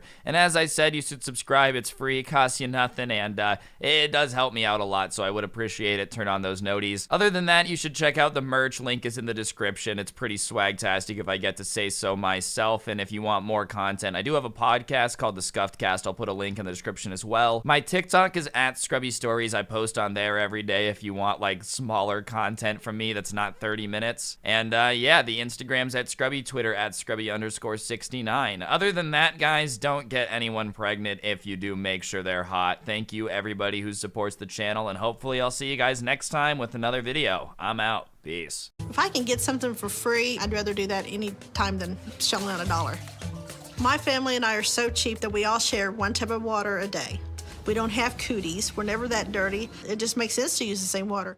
I can think about a million reasons why I would not want to share bath water with my family. I don't want to share my bath water with anyone. In fact, the other day, Benji hops in the Discord call with some... Hey, Scrubby, bro, want to share some bath water? And I kicked him right out. I unfriended him on the spot. Not to mention, you claim your family's not dirty, but let's be realistic here. This bath water looks like Shrek's swamp after he hopped out of it. No, thank you. How dirty are you guys after a day that your bath water is so brown it looks like it's from Charlie Charlie Brown. I don't think Charlie Brown's that dirty, to be honest. This family is actually the cheapest people to ever exist. See what you did to me. I've had enough.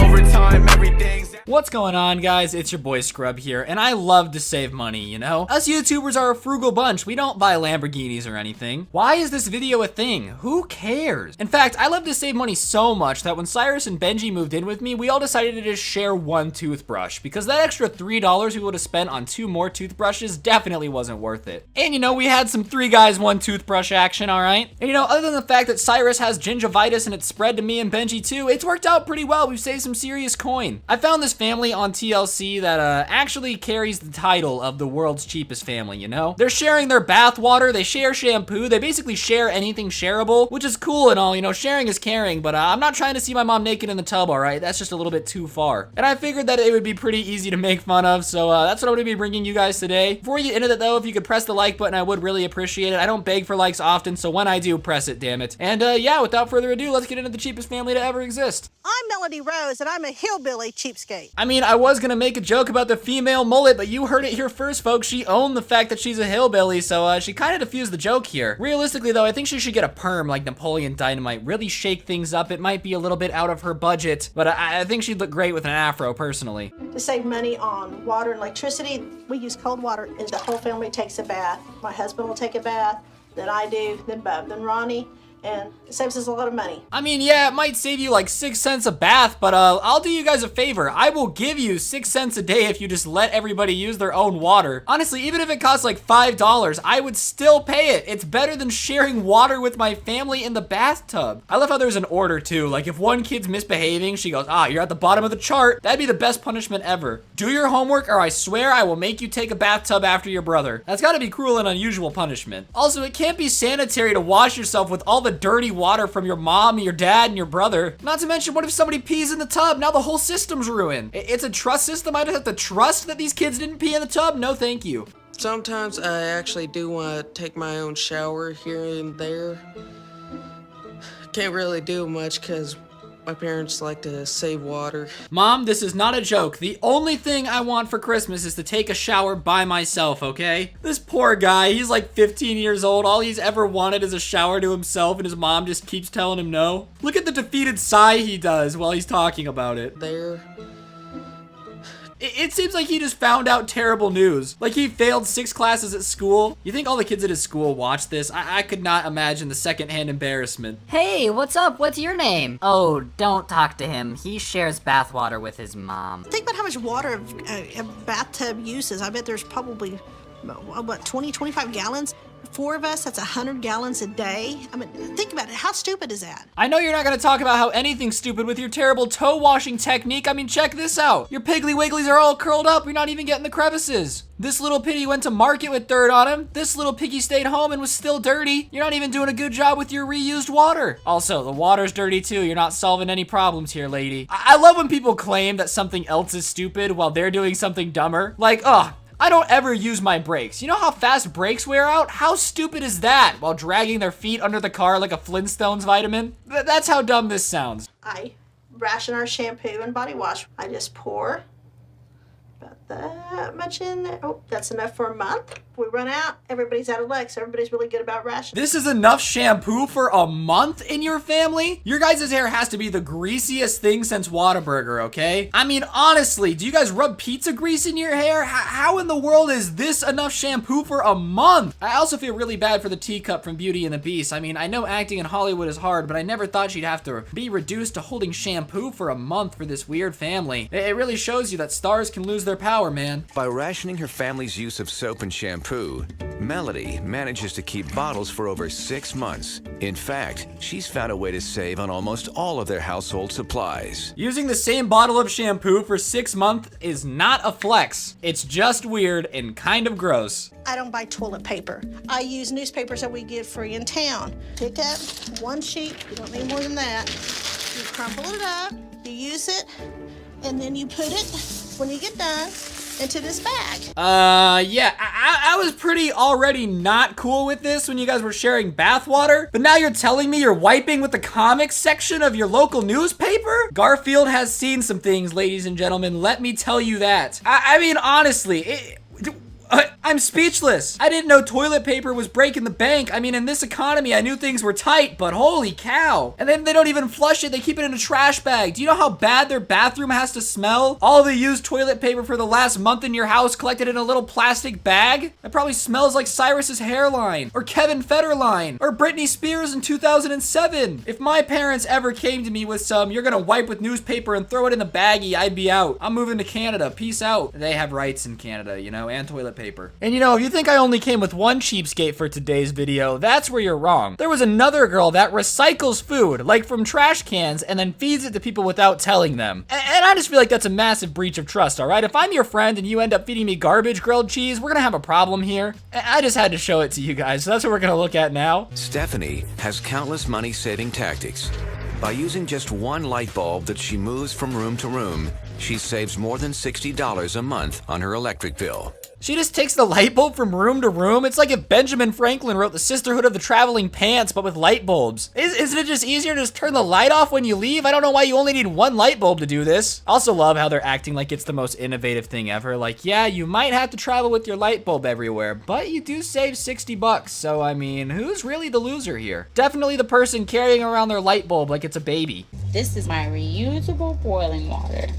Yes, I know it may be a little chunky, but it saves me from spending more money on my water bill. What did you just say about your water? Yes, I know it may be a little chunky, but I'm sorry, but if you ever find yourself describing your water as chunky, you definitely have found yourself way too cheap. I mean, you can refill your boiling water once every like 3 weeks. Come on. Your water shouldn't look like a can of Campbell's chunky noodle soup. I don't understand why people live this life. I am able to make the most of every food and drink that we have in this house by reusing.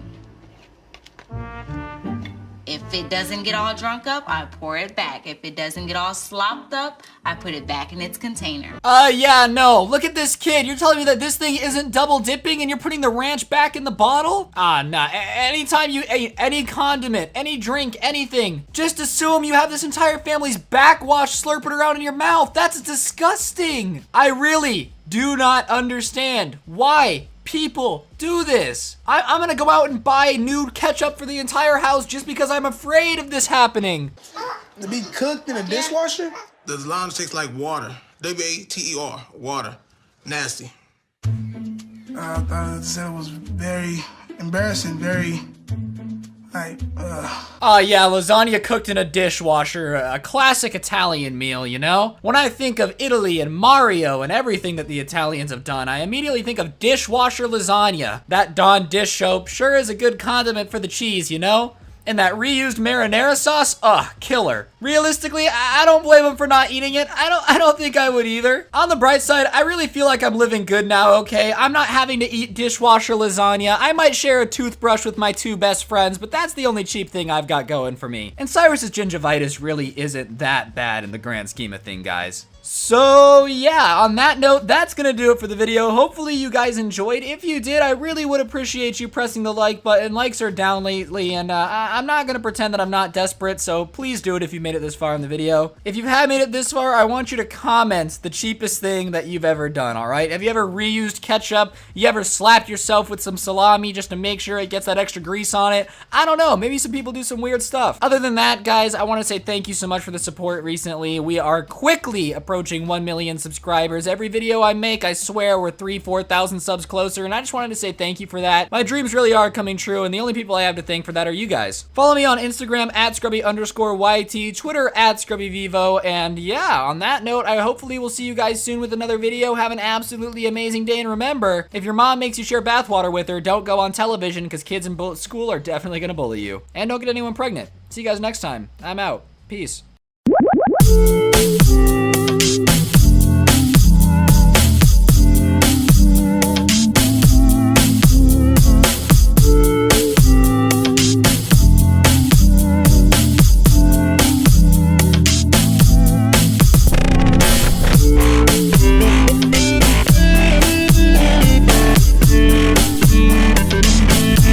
What's going on, guys? It's your boy Scrubby here, and welcome back to Ryan's Rants, the weekly series where I just kind of talk about whatever I want for an extended period of time.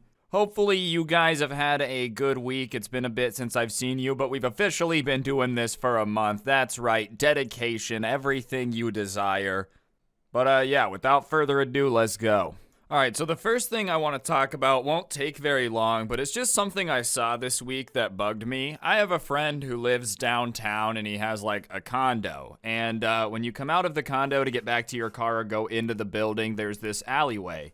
And the alleyway has an exit from a movie theater on it. So it's pretty like high traffic. People come in and out of the movie theater through that. And I was leaving his house at about like 6 p.m., not insanely late. And I come out and I see a dude peeing in the alley. He's peeing against the wall, but like he's just peeing in the alley. And listen, if I'm on a road trip or something and I see someone like peeing on the side of the road, it is what it is. There's a long time till the next bathroom. You gotta do what you gotta do. But the reason that this particularly bugged me so much was because he had like a thing of popcorn. Holding food while you pee is just a little bit, unhygienic. On top of that, you can't wash your hands. So now you're just eating popcorn with pee hand. But on top of it, it just really bugged me because it's like, dude, I know for a fact that that movie theater has a bunch of bathrooms. There's literally a bathroom before you exit, which meant that this guy walked out of the movie, went, I've gotta pee. There's a lot of bathroom options, multiple bathroom options on the way out of here, and I could do that. That would make a lot of sense, or I can wait till I get out in the alleyway. And it's not like I was insanely offended. It's not like I was sitting here, oh my gosh, I can't believe I saw that. I don't really care. It's not like it's offensive to me. It just annoyed me because it was just so much easier for him to use the bathroom. Like, he really went out of his way to make his day more inconvenient. And it's not something I wanted to see. Like, I wasn't offended. Oh my heavens! But at the same time, like, you don't really want to watch someone pee. Call me crazy. Maybe some of you out there are like, no, man, it's sick. I don't want to watch people pee. If that's the only option you got, I get it. But that wasn't his only option. That's why it kind of bugged me. He walked outside to purposely just pee in the middle of the alley. I think you guys would understand why that's just a little bizarre to me. And that's really off topic. It's got nothing to do with anything else we're going to talk about today, but I just needed to get that off my chest. Alright, so this next story I've actually talked about before when it originally came out, and it disappeared for a while because it was so stupid that I feel like it got buried relatively quickly, but for some reason it's back and spreading on TikTok, which is not surprising. There's this trend going around that you should cook chicken in NyQuil, which just doesn't even sound like a good idea to cook something in a medicine, but I guess morons are doing it anyways. FDA warns of dangerous NyQuil chicken TikTok trend. The Sleepy Chicken Challenge has been around for a while and recently re-emerged in video form. You've got to be 50 Shades of Stupid to see someone on TikTok making chicken with NyQuil and go, oh, that's a fantastic idea. I should definitely do that. I'm not surprised that someone on TikTok is this dumb, that multiple people on TikTok are this dumb, but the fact that it's spreading is surprising to me. I guess at this point, I shouldn't be surprised that like every stupid trend on the internet has the propensity to go insanely viral for some reason. I just feel like as time goes on the internet, people are getting more dumb about the trends they're willing to follow. Everybody used to cringe at how stupid the Harlem Shake was, but by comparison, doing a funny meme dance with your friends is way less harmful than drinking and eating NyQuil chicken. I love handling raw chicken and then just getting a bottle of NyQuil, dumping it all over it. It doesn't even sound good. Nothing about NyQuil is tasty to me. Not once have I ever drank a NyQuil and gone, man, I wish there was a soda version of this. Like, who does that? Who's sitting there just drinking NyQuil out of the bottle thinking about how delectable it would be if there was an alcoholic version of this? A dangerous and potentially deadly social media challenge has been flagged by the Food and Drug Administration, which warned consumers that cooking chicken in NyQuil could harm their health. The warning was published online as part of a broader FDA update about a hazardous social media challenge that involves medications. The NyQuil Chicken Challenge, currently dubbed the Sleepy Chicken Challenge, has been around for a while and recently re-emerged in video form. Who was sitting around and decided to bring it back? I feel like this is just one of those trends that they should have let disappear. Nobody should have wanted to bring this back. This is one of those embarrassing things that you're really glad disappears, like the Tide Pod thing a few years ago. The fact that somebody out there like knew about this for a while, had apparently been such a big fan they needed to make a viral video about it because the Sleepy Chicken Challenge is just so important to them is kind of terrifying. Also, like the fact that enough people are on board that the government is taking notice, that's got to be a lot of people. I feel like the government doesn't really like to make statements about things unless there's been enough of a people using this to create a problem that it's starting to become more of a headache for them to not say anything than it would be to create a statement. So how many people have been dumb enough to try this NyQuil chicken challenge already to the point where the government's aware about it and it's enough of a problem they've got to talk about it? Like some dude that's usually in charge of, I don't know, some government agency. Like let's pretend the FBI was involved for a second. He usually spends his time trying to break up like international drug trafficking rings. And right now he's trying to come up with effective messaging on how to convince kids not to eat NyQuil chicken. And every day he just sits at his desk with his head in his hands wondering how we've gotten to here. Sometimes technology makes me so proud of humanity, bro. Like seeing things go to space whenever we invent some huge medical breakthrough. The fact that defibrillators exist, yeah, that's dope. We made that. Makes me really happy. But then sometimes you see something like this where technology's got people eating NyQuil chicken and thinking it's a good idea. And you're like, oh, maybe we should go back to just being cavemen. It might not have been that bad. Compared to people being this stupid, I'll just chase deer all day. Like, all right, fine. Whatever, I gotta fight a saber-toothed tiger every now and then. It's better than TikTok existing. I'll take my chances. Oh, you really think TikTok is that bad? No, it's called exaggeration, man. I don't actually want to fight a saber-toothed tiger. I don't think that would go very well for me. I'm a 21st century boy. What would I do to a saber-toothed tiger? Just angrily look at it and then get eaten insanely fast? The FDA actively monitors social media trends in efforts to combat the spread of online misinformation, an FDA spokesperson told Today in an email. The agency will continue to prioritize the safety of consumers and regulated products and will issue warnings and customer safety advice where most appropriate to keep people safe. Unfortunately, many people believe that over-the-counter medications, including NyQuil, are completely safe and won't cause any bad outcomes, said Dr. Sarah Anderson, an adolescent medicine specialist and assistant professor in pediatrics at Columbia University College of Physicians and Surgeons. I feel like you've got to also be really dumb to think that just because you can buy it without a doctor giving you a prescription, it's harmless. Like, yeah, one aspirin's not bad for you, but a bottle is obviously bad for you. One dose of NyQuil, not gonna kill you. Making chicken with a bottle, I don't know if it'll kill you, but it's definitely not good. I feel like that should be obvious. I love how the FDA is also monitoring social media. That means it's not only an agent's job some of the time. There's a dude whose only gig is monitoring social media. The FDA TikTok guy, do you think he's making content too? You know, he's like doing the latest dance, telling people to make sure their milk is pasteurized correctly.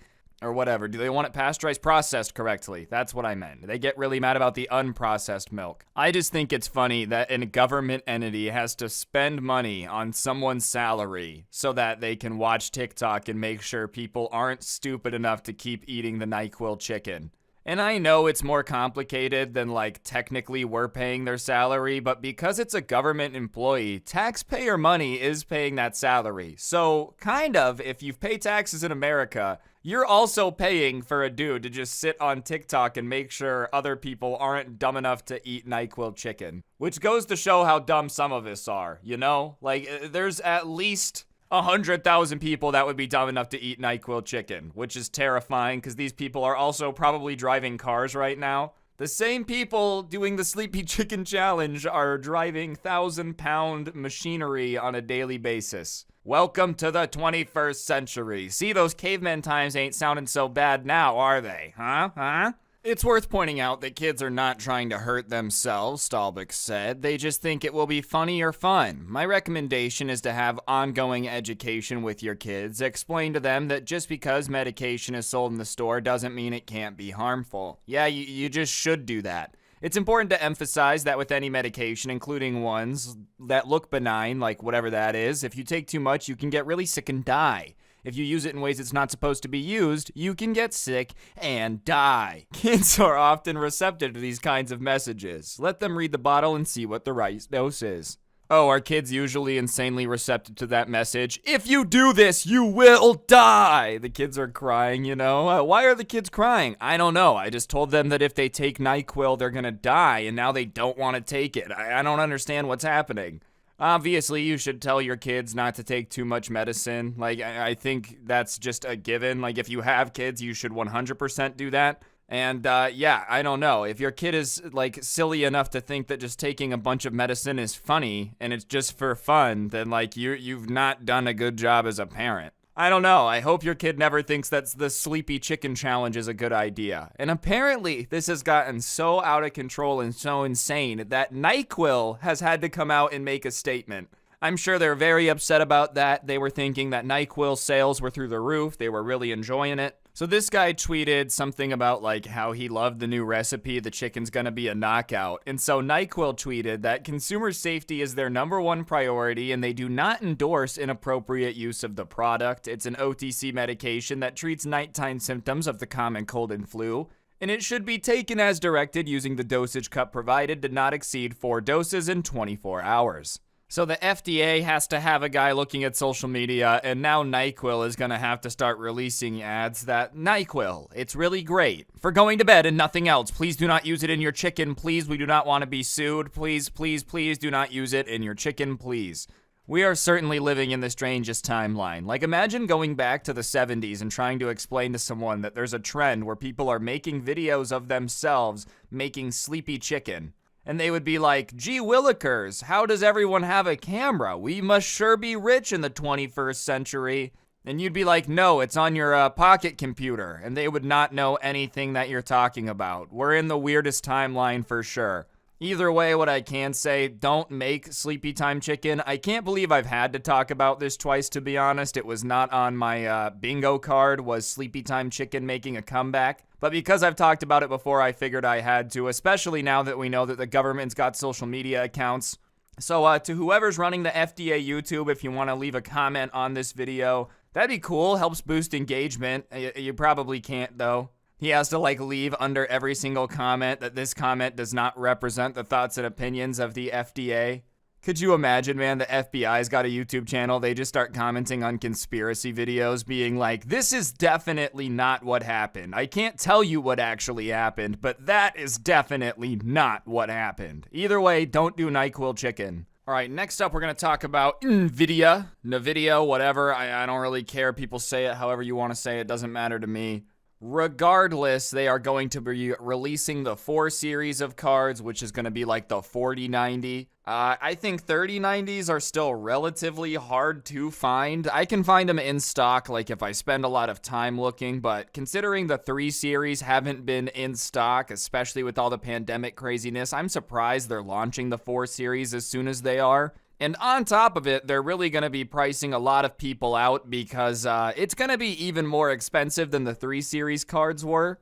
And I don't know if that's going to backfire just because I feel like crypto mining is not necessarily as booming as it was, and I think that was driving a lot of the demand for the old cards. NVIDIA betting hike won't deter core gamers holding out for its next-gen chip. I'm not saying that I think their price hike is going to hold off people that are hell-bent on having the beefiest gaming computer possible, bro. They could slap that baby on a bun, call it a hamburger, it's so beefy. If you're going to go out of your way to, like, get the best graphics card, you'll probably pay the $200 more to get the newest version. I don't deny that. But what I think is starting to happen is they're just starting to price a lot of people out of PC gaming. I mean, like, you can build a decent computer still for $1,000 or less, but it's getting considerably harder each generation. And I feel like what might start to happen is almost what was starting to go away for a bit, where I feel like the barrier to entry for a while on PC gaming was getting lower and lower, cheaper and cheaper, and for whatever reason, the last year or two, top of the line stuff, the price just seems to keep going upward. And listen, when like you start talking about individual pieces and parts getting near the $2,000 mark, it's nuts to assume anyone that's not like a full-grown adult with a 40-hour-a-week job is going to be able to afford it, and even then, it's not cheap. If a graphics card alone is going to start costing $2,000, you start doing RAM, motherboard, processor, power supply. $3-4 on a PC, if you go top of the line everything, is not going to be unheard of, and I think that's going to be a turnoff to a lot of people. And I especially think about, like, I got into PC gaming when I was 16 and I had my first job. I saved up money and got a computer.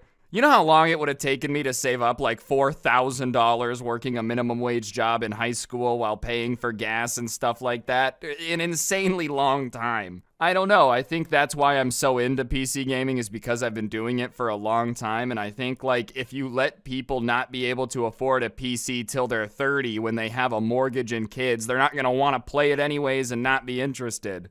I just feel like continually hiking the price just raises the barrier to entry, which isn't good. I'm not saying they shouldn't have high-end stuff. I just feel like getting more people on board at the lower tiers eventually creates more high-end consumers. You know what I'm saying? Like, in order to have a bunch of people to spend $4,000, you need to have like 8 times that amount spending $300. Lovelace, which is just code word for the 4090 and like the 4 series, succeeds Ampere, which is the 3 series, which was unveiled May 2020, about 2 months into the COVID-19 pandemic, amid strong demand for gaming cords.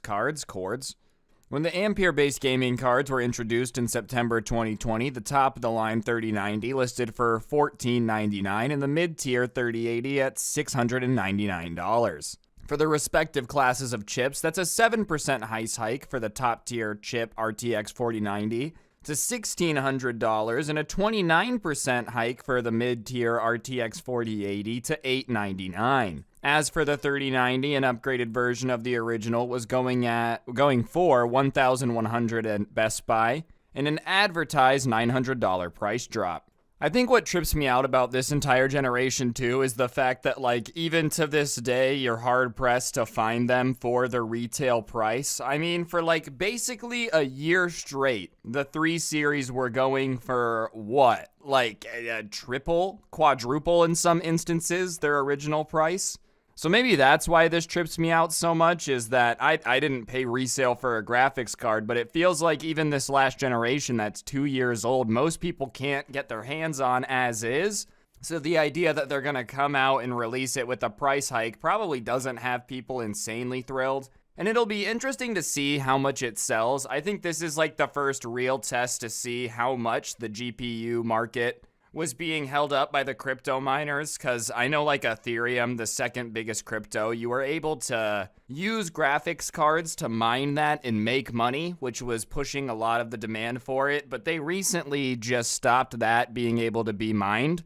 So it'll be interesting to see if they can charge these inflated prices and still have it sell out constantly, or if gamers were actually driving a majority of that demand. Because I feel like for a long time, gamers have been using the crypto community as a little bit of a scapegoat. Oh man, I could only get my hands on a graphics cards if only those crypto miners weren't buying them all up. And I guess we're about to really find out, you know? If they release these and they're impossible to find, then we know it's not that, because the crypto market's tanked and Ethereum can't be mined anymore. But if they release these and they're sitting on shelves for like months at a time, then thankfully they're gonna have to start dropping prices, because the artificial demand of all the graphics card miners that is gone now is gonna come back to reality. That's what I hope happens, just because $900 for a mid-tier graphics card is what I'm talking about in terms of pricing people out. Whatever, a 7% increase for top-of-the-line technology. The people that were already willing to buy a 3090 are going to pay an extra like $200 for a 4090. But I think that mid-tier, the more you start jacking up that price, like $200, that's a huge chunk to change if you're already working with a budget for your PC build. Like, if you're already not trying to go over a certain price, $200 can really make or break that. So I don't know. It'll be interesting to see how all this shakes out. I just felt like talking about it because, I don't know, I like gaming PCs. And on top of that, it's fascinating to see like a company that hasn't been able to keep any products in stock for the last few years saying that it's going to be no issue, guys. Don't even worry about it. We're raising the price, but everything's going to be fine. I don't know. If there's one company that I don't really trust what they say, it's Nvidia. No offense to them. They make great graphics cards. But every time they've said, oh, you guys are going to be able to start getting these in stock, don't worry. Or like, nah, don't sweat it. Everything's going to be fine. It tends to not be fine. That's just tech companies in general. I feel like they used to have the best slogans. Like, didn't Google's used to be "Don't be evil"? And now I feel like all the tech companies are just very slowly becoming like James Bond evil corporation caricatures of themselves. We'll just keep raising the prices because these idiots will buy anything. It's almost like a CEO from a comedy movie that's just not appreciating the customers he has, and he's going to have a huge change of heart. Maybe the CEO of NVIDIA will get Scrooge McDucked and he'll have like that Christmas Carol experience come out of it all. I need to give graphics cards away for free. I really, really highly doubt that. I just thought this was interesting. So let me know if you're going to be getting a 4090 or like the 4 series cards. If you agree with me that I just think the more you jack up prices on those lower mid-tier cards, the more it keeps people out of PC gaming. And if you don't give people a chance to get into it at a low price, they never stay into it long enough to be like willing to invest the big bucks that you want them to be giving you in the first place. But whatever, I'm just talking out my butt while playing Star Wars gameplay, or Star Wars Lego gameplay, so I'm not an economic expert or anything. Alright, this next story is about a Karen. It's been a little bit since I've talked about like a Karen news story on here, but this lady was basically running like an unlicensed dental clinic out of her back room, and the police ended up investigating it and charging her for running an illegal dentistry. Which has to be one of the weirdest things I've ever heard of someone running illegally out of their house, you know? Like, she was just sitting there one day. I see all these people on TLC and whatnot, Dr. Pimple Popper, the plastic surgery guy, and that's cool, but I want to be a dentist. Usually you gotta go to school for that type of thing, but how hard can it be? I'll just rip people's teeth out in my living room.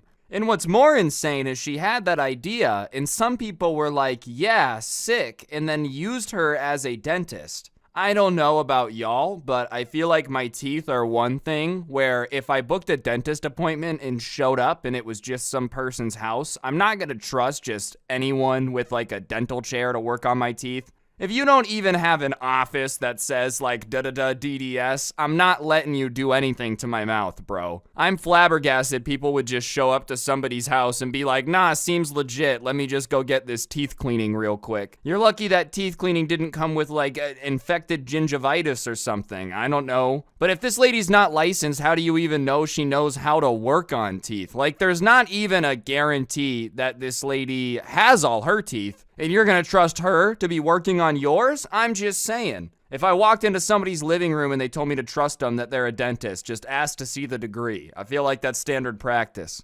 Round Lake Beach woman charged with illegally performing dental procedures out of her home. Okay, she's been charged, she hasn't been convicted yet. This might just be one big misunderstanding, sorry. She might just be a tooth collector and a bunch of people were voluntarily adding to her collection. Technically, we can't rule that out. We can't say that has been ruled out in a court of law. Could you imagine if that was the real story? That would be terrifying. There's just so many people out here simping for this Karen that they're just willing to go like get their teeth pulled in her bathroom. I just want to know where she was doing the dental procedures. That changes everything. If she had like, you know, used Dexter levels of plastic wrap to block everything off, it's still super weird, but for some reason I've got a feeling she was just doing this in her kitchen with like one hand in their mouth with a dental tool, the other hand in the Frito bag. I've got no proof of that. That's probably not what happened, but that's just what like the mental image in my head is. Just the most like an unprofessional thing you can imagine. Because I feel like this is one of those things that everybody just kind of understands you have to have a license for.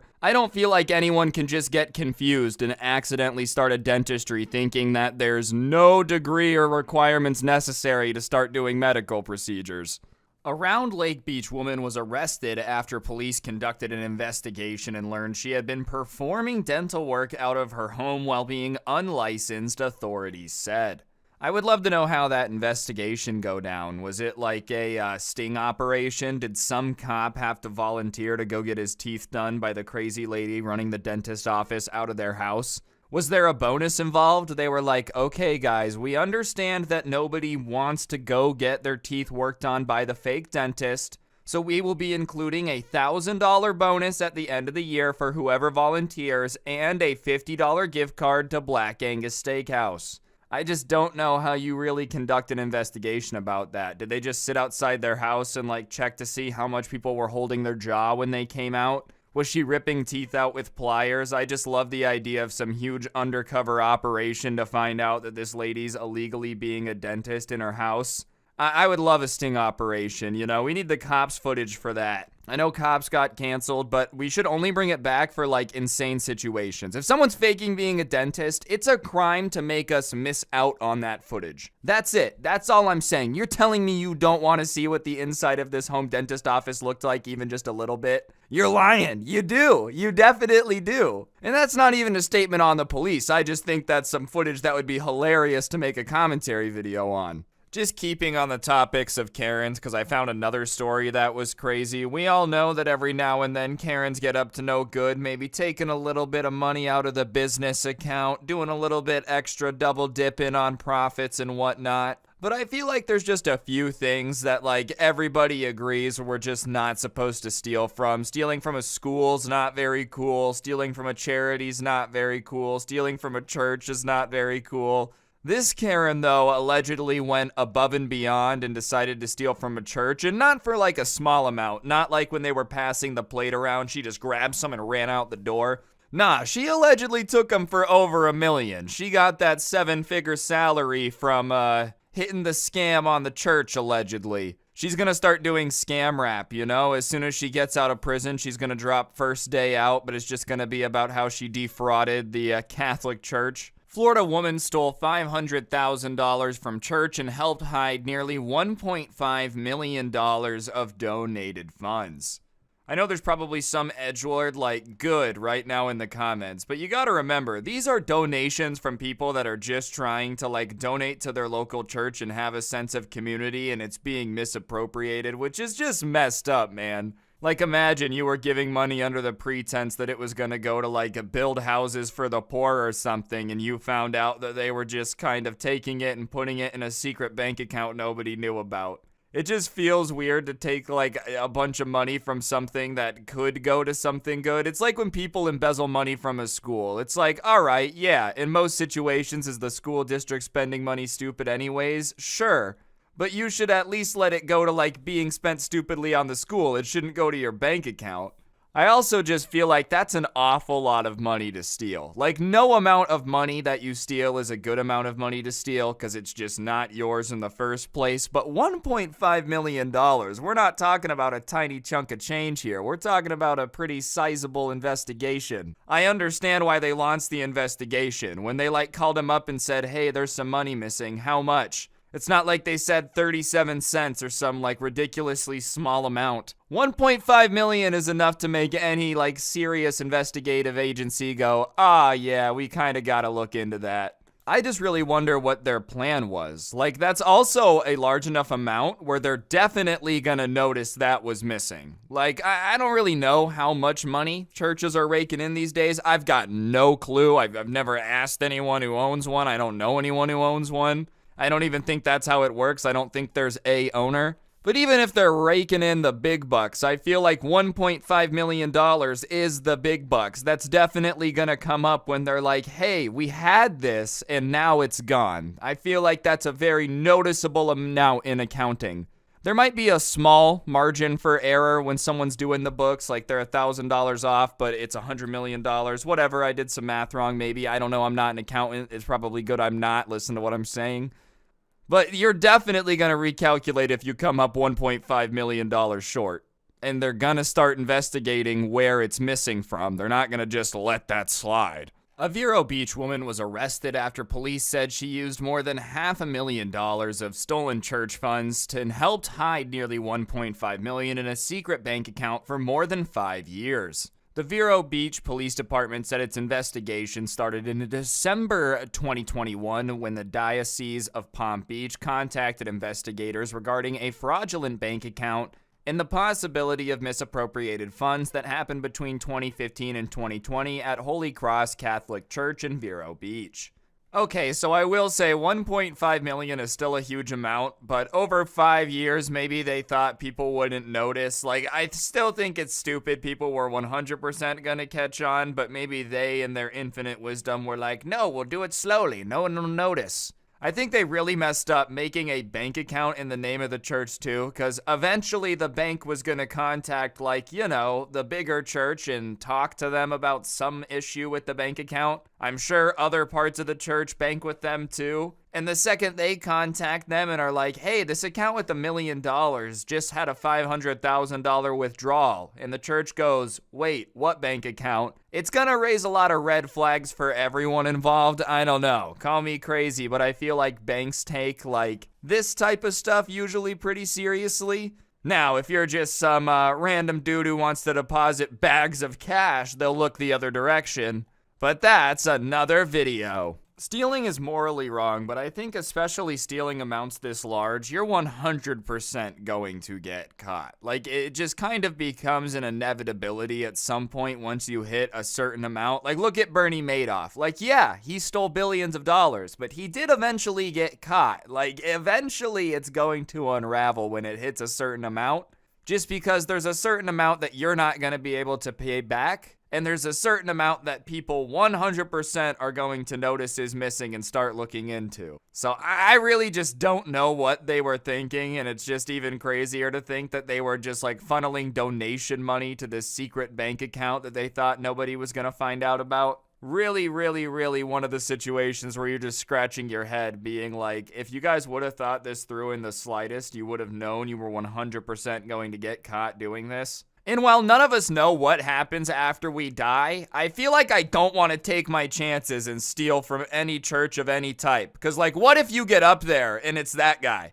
And he's like, yo, what up? What up, bro? After a 9-month fraud investigation, detectives arrested Deborah True, Holy Cross Catholic Church's former parish administrator. Investigators said they discovered that in 2012, True and former priest with the church, Father Richard Murphy, opened a bank account in the church's name.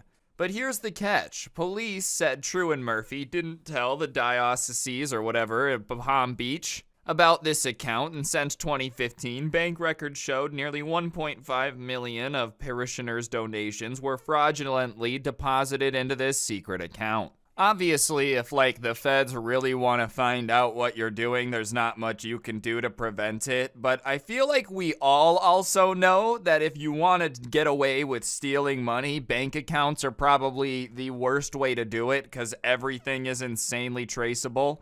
And I only know that from watching Ozark on Netflix. Like, I'm not even a criminal, and I could have told you that you can't really take stolen money or, like, illegal money and just run it through a bank account.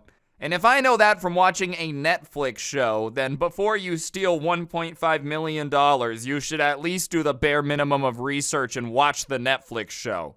Goodness gracious, man. That is a good show, though. If anyone wants a show recommendation, Ryan Rant's approved Netflix show. All right, with no sponsor. Netflix, feel free to toss me the bag, though. I know you guys are just, like, paying out the wazoo for new shows. You're getting desperate. Your platform's stagnating. I will never launder $1.5 million from you guys. I have no desire to own a bank account in anyone's name except my own. I don't know. I'm just really okay with that. And I'm especially okay to not be stealing donation money. That just feels weird, bro.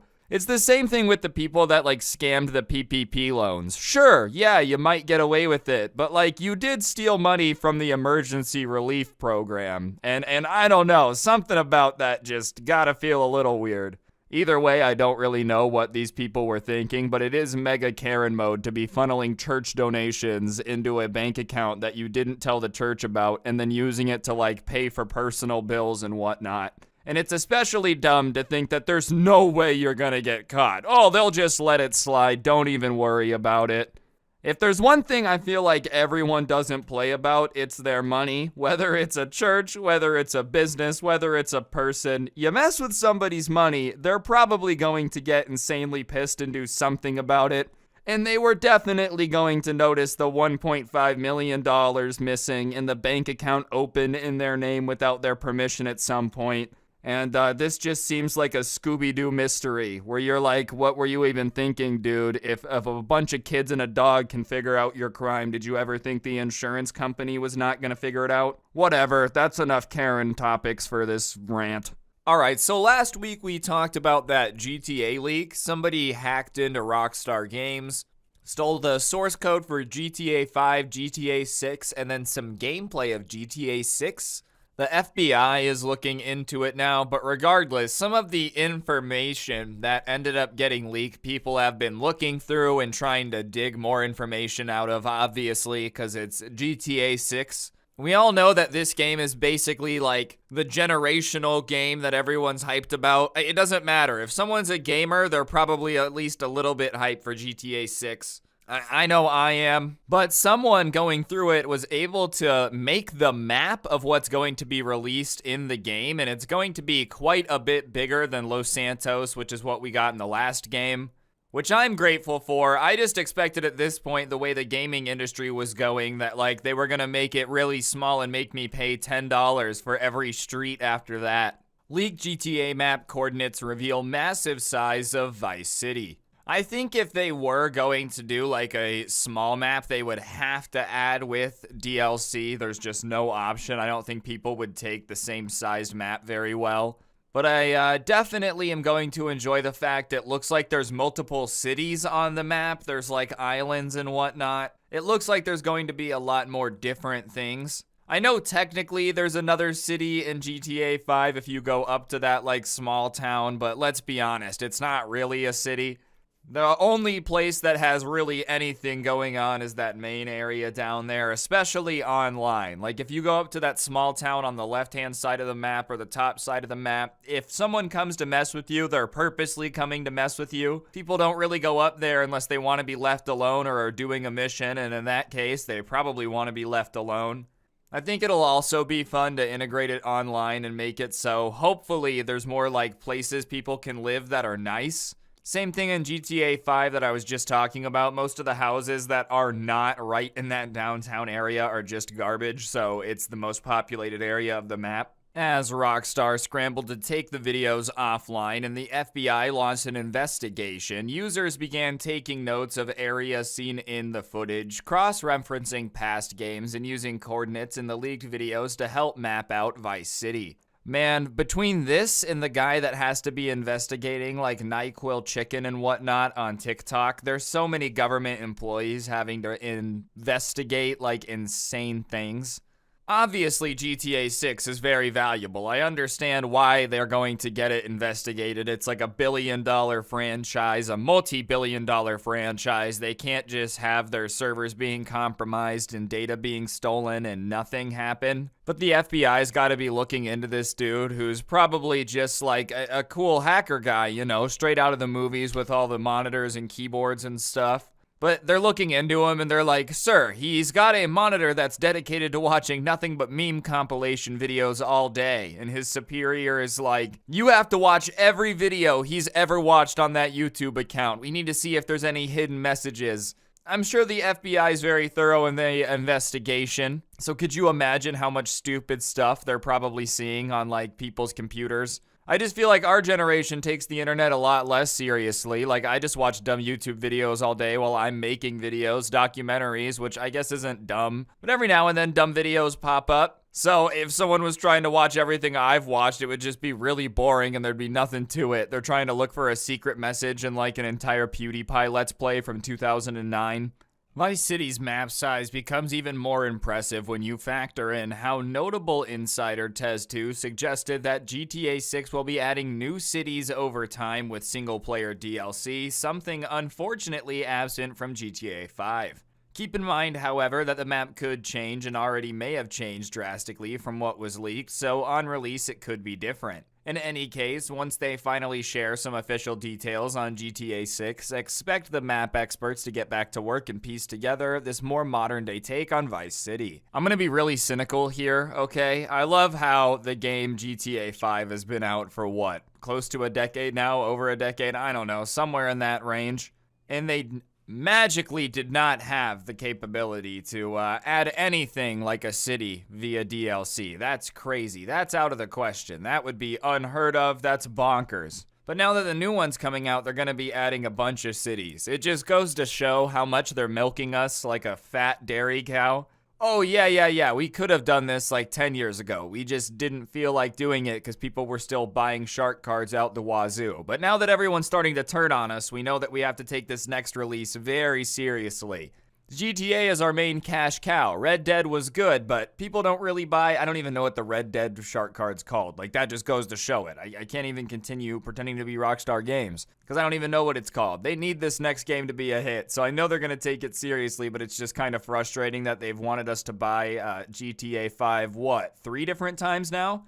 360, Xbox One, and the Xbox Series X. So, theoretically, if you just bought the standard edition, not on sale, $180 worth of the same game with like nothing really that major added in DLC map-wise. But we already know that the next one, off rip, they're going to be adding a bunch of it. The gaming industry, ladies and gentlemen, you gotta love it. Either way, it'll be interesting when the game finally releases to compare it. I'm sure they're going to change basically everything that got leaked, but I wanted to keep y'all in the loop on that. All right, now we're going to talk about the economy. Yeah, woo, yeah. Half the listeners' eyes glaze over immediately. I just wanted to talk about this. If you haven't been paying attention, you probably should still know this. Housing prices have been going absolutely bonkers for the last few years. It's slowed down, but like houses are up, 50, 60%, even more than that in some really hot markets since the beginning of 2020.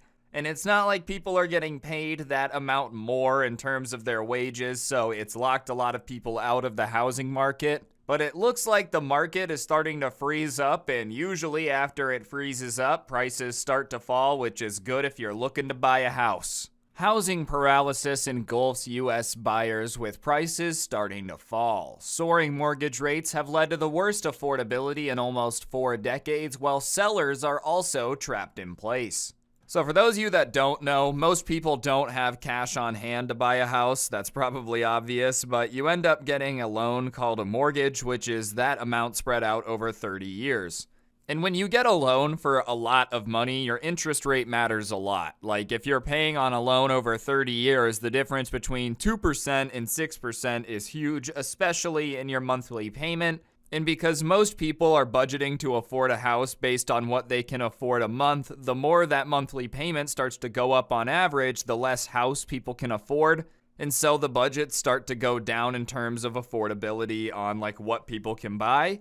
And so that kind of starts to squeeze the housing market because when money's cheap to borrow, like you can afford to borrow a $600,000 house and pay a $1,500 mortgage payment. Those interest rates rise up. That like $1,500 mortgage payment with double the interest rate, now you're looking at like a $400,000, $450,000 house.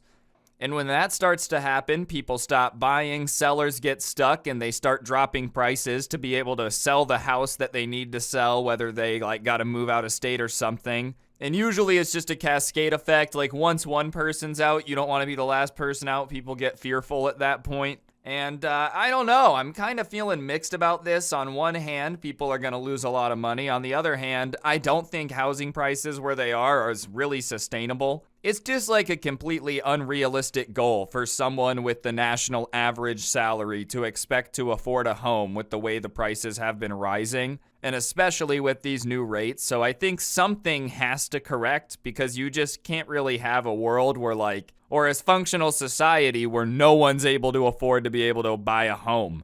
I mean, maybe some people would disagree, but I don't know. I don't think like everybody renting forever is a very happy world. Especially here, we call it the American dream for a reason. You make that completely unobtainable, it's just not good. Wages being frozen is a big problem too. I'm not saying it's all housing prices, but I do think the way they've been going up is just unsustainable. The abrupt end of the pandemic housing boom, driven by the Federal Reserve's aggressive interest rate hikes, is leading to a sense of paralysis in the market.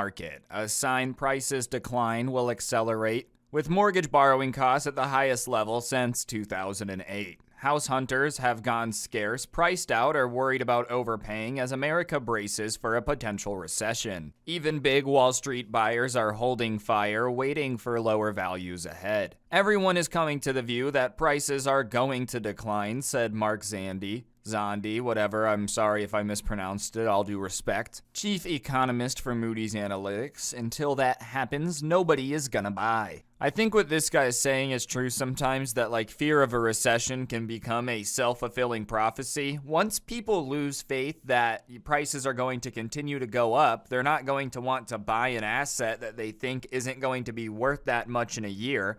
And on top of it, with banks raising rates, it means they can literally afford less. So you put those two together, that's quite the wombo combo. But then you look at the fact that prices haven't even started dropping yet. People are just starting to think they're going to drop, and that means that everybody's going to be in for a world of hurt. Because if there's already a lack of buyers when prices haven't dropped, they're just being stagnant.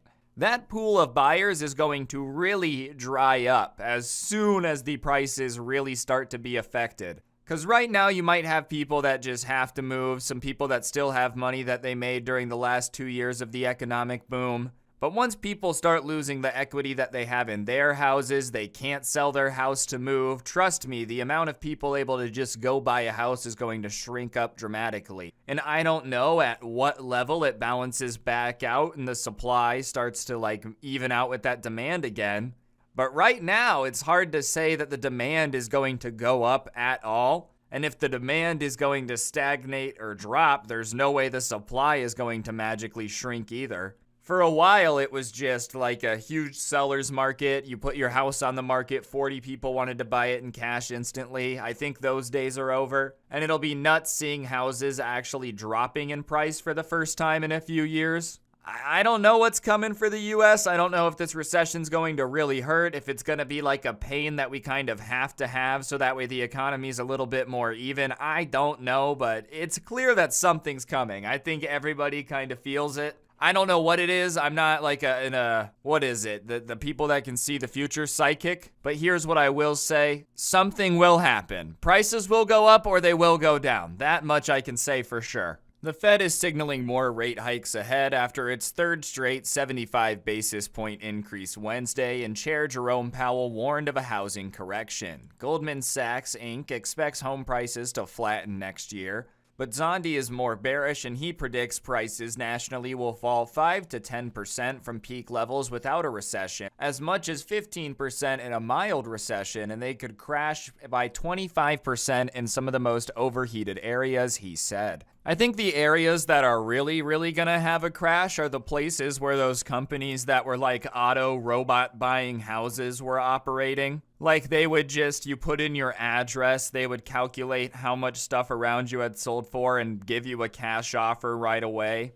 If you were operating one of those and you have a huge inventory of houses that you were expecting to flip for more than you paid, you're probably going to be in quite a lot of pain, you know? Like, I don't think it's going to be a situation where you're gonna make a bunch of profit on everything that you have in stock right now. In fact, there's a house in my neighborhood that sold to like one of those places that offered cash for his house, and I was talking to him about it, and he literally told me that what he sold it to them for, there was no way they were going to be able to sell it for more, and they were definitely going to lose money. And they listed it for more than they bought it for, obviously trying to make a buck, and it sat for a while, and now it is officially selling for less than they paid for it. And they put a bunch of work in. So I think a lot of those places that are hot markets are going to have some pain. I'm in Las Vegas, though, which definitely was pretty overheated these last few years. I don't know if that's everywhere in the nation. I don't know if that's in like the small to medium-sized towns as well, but I know large cities have had a super hot market. I don't know. I know some of you are probably bored by this topic, so I'm going to move on, but I just thought it was interesting. For those of you that like the little bit of economic topics, let me know in the comments section down below, but if not, that's also okay. I get it. So let's get back to something about people being stupid on the internet. So every week I've been doing this series, I've been doing a little bit of an update on the Russia-Ukraine situation, so I figured I would keep you guys in the loop, and a lot of stuff has gone on. Like last week, Ukraine just came in, took 6,000 kilometers of territory, really messed things up. And so Russia obviously had to respond to that, and they're responding by activating their version of the draft or military mobilization.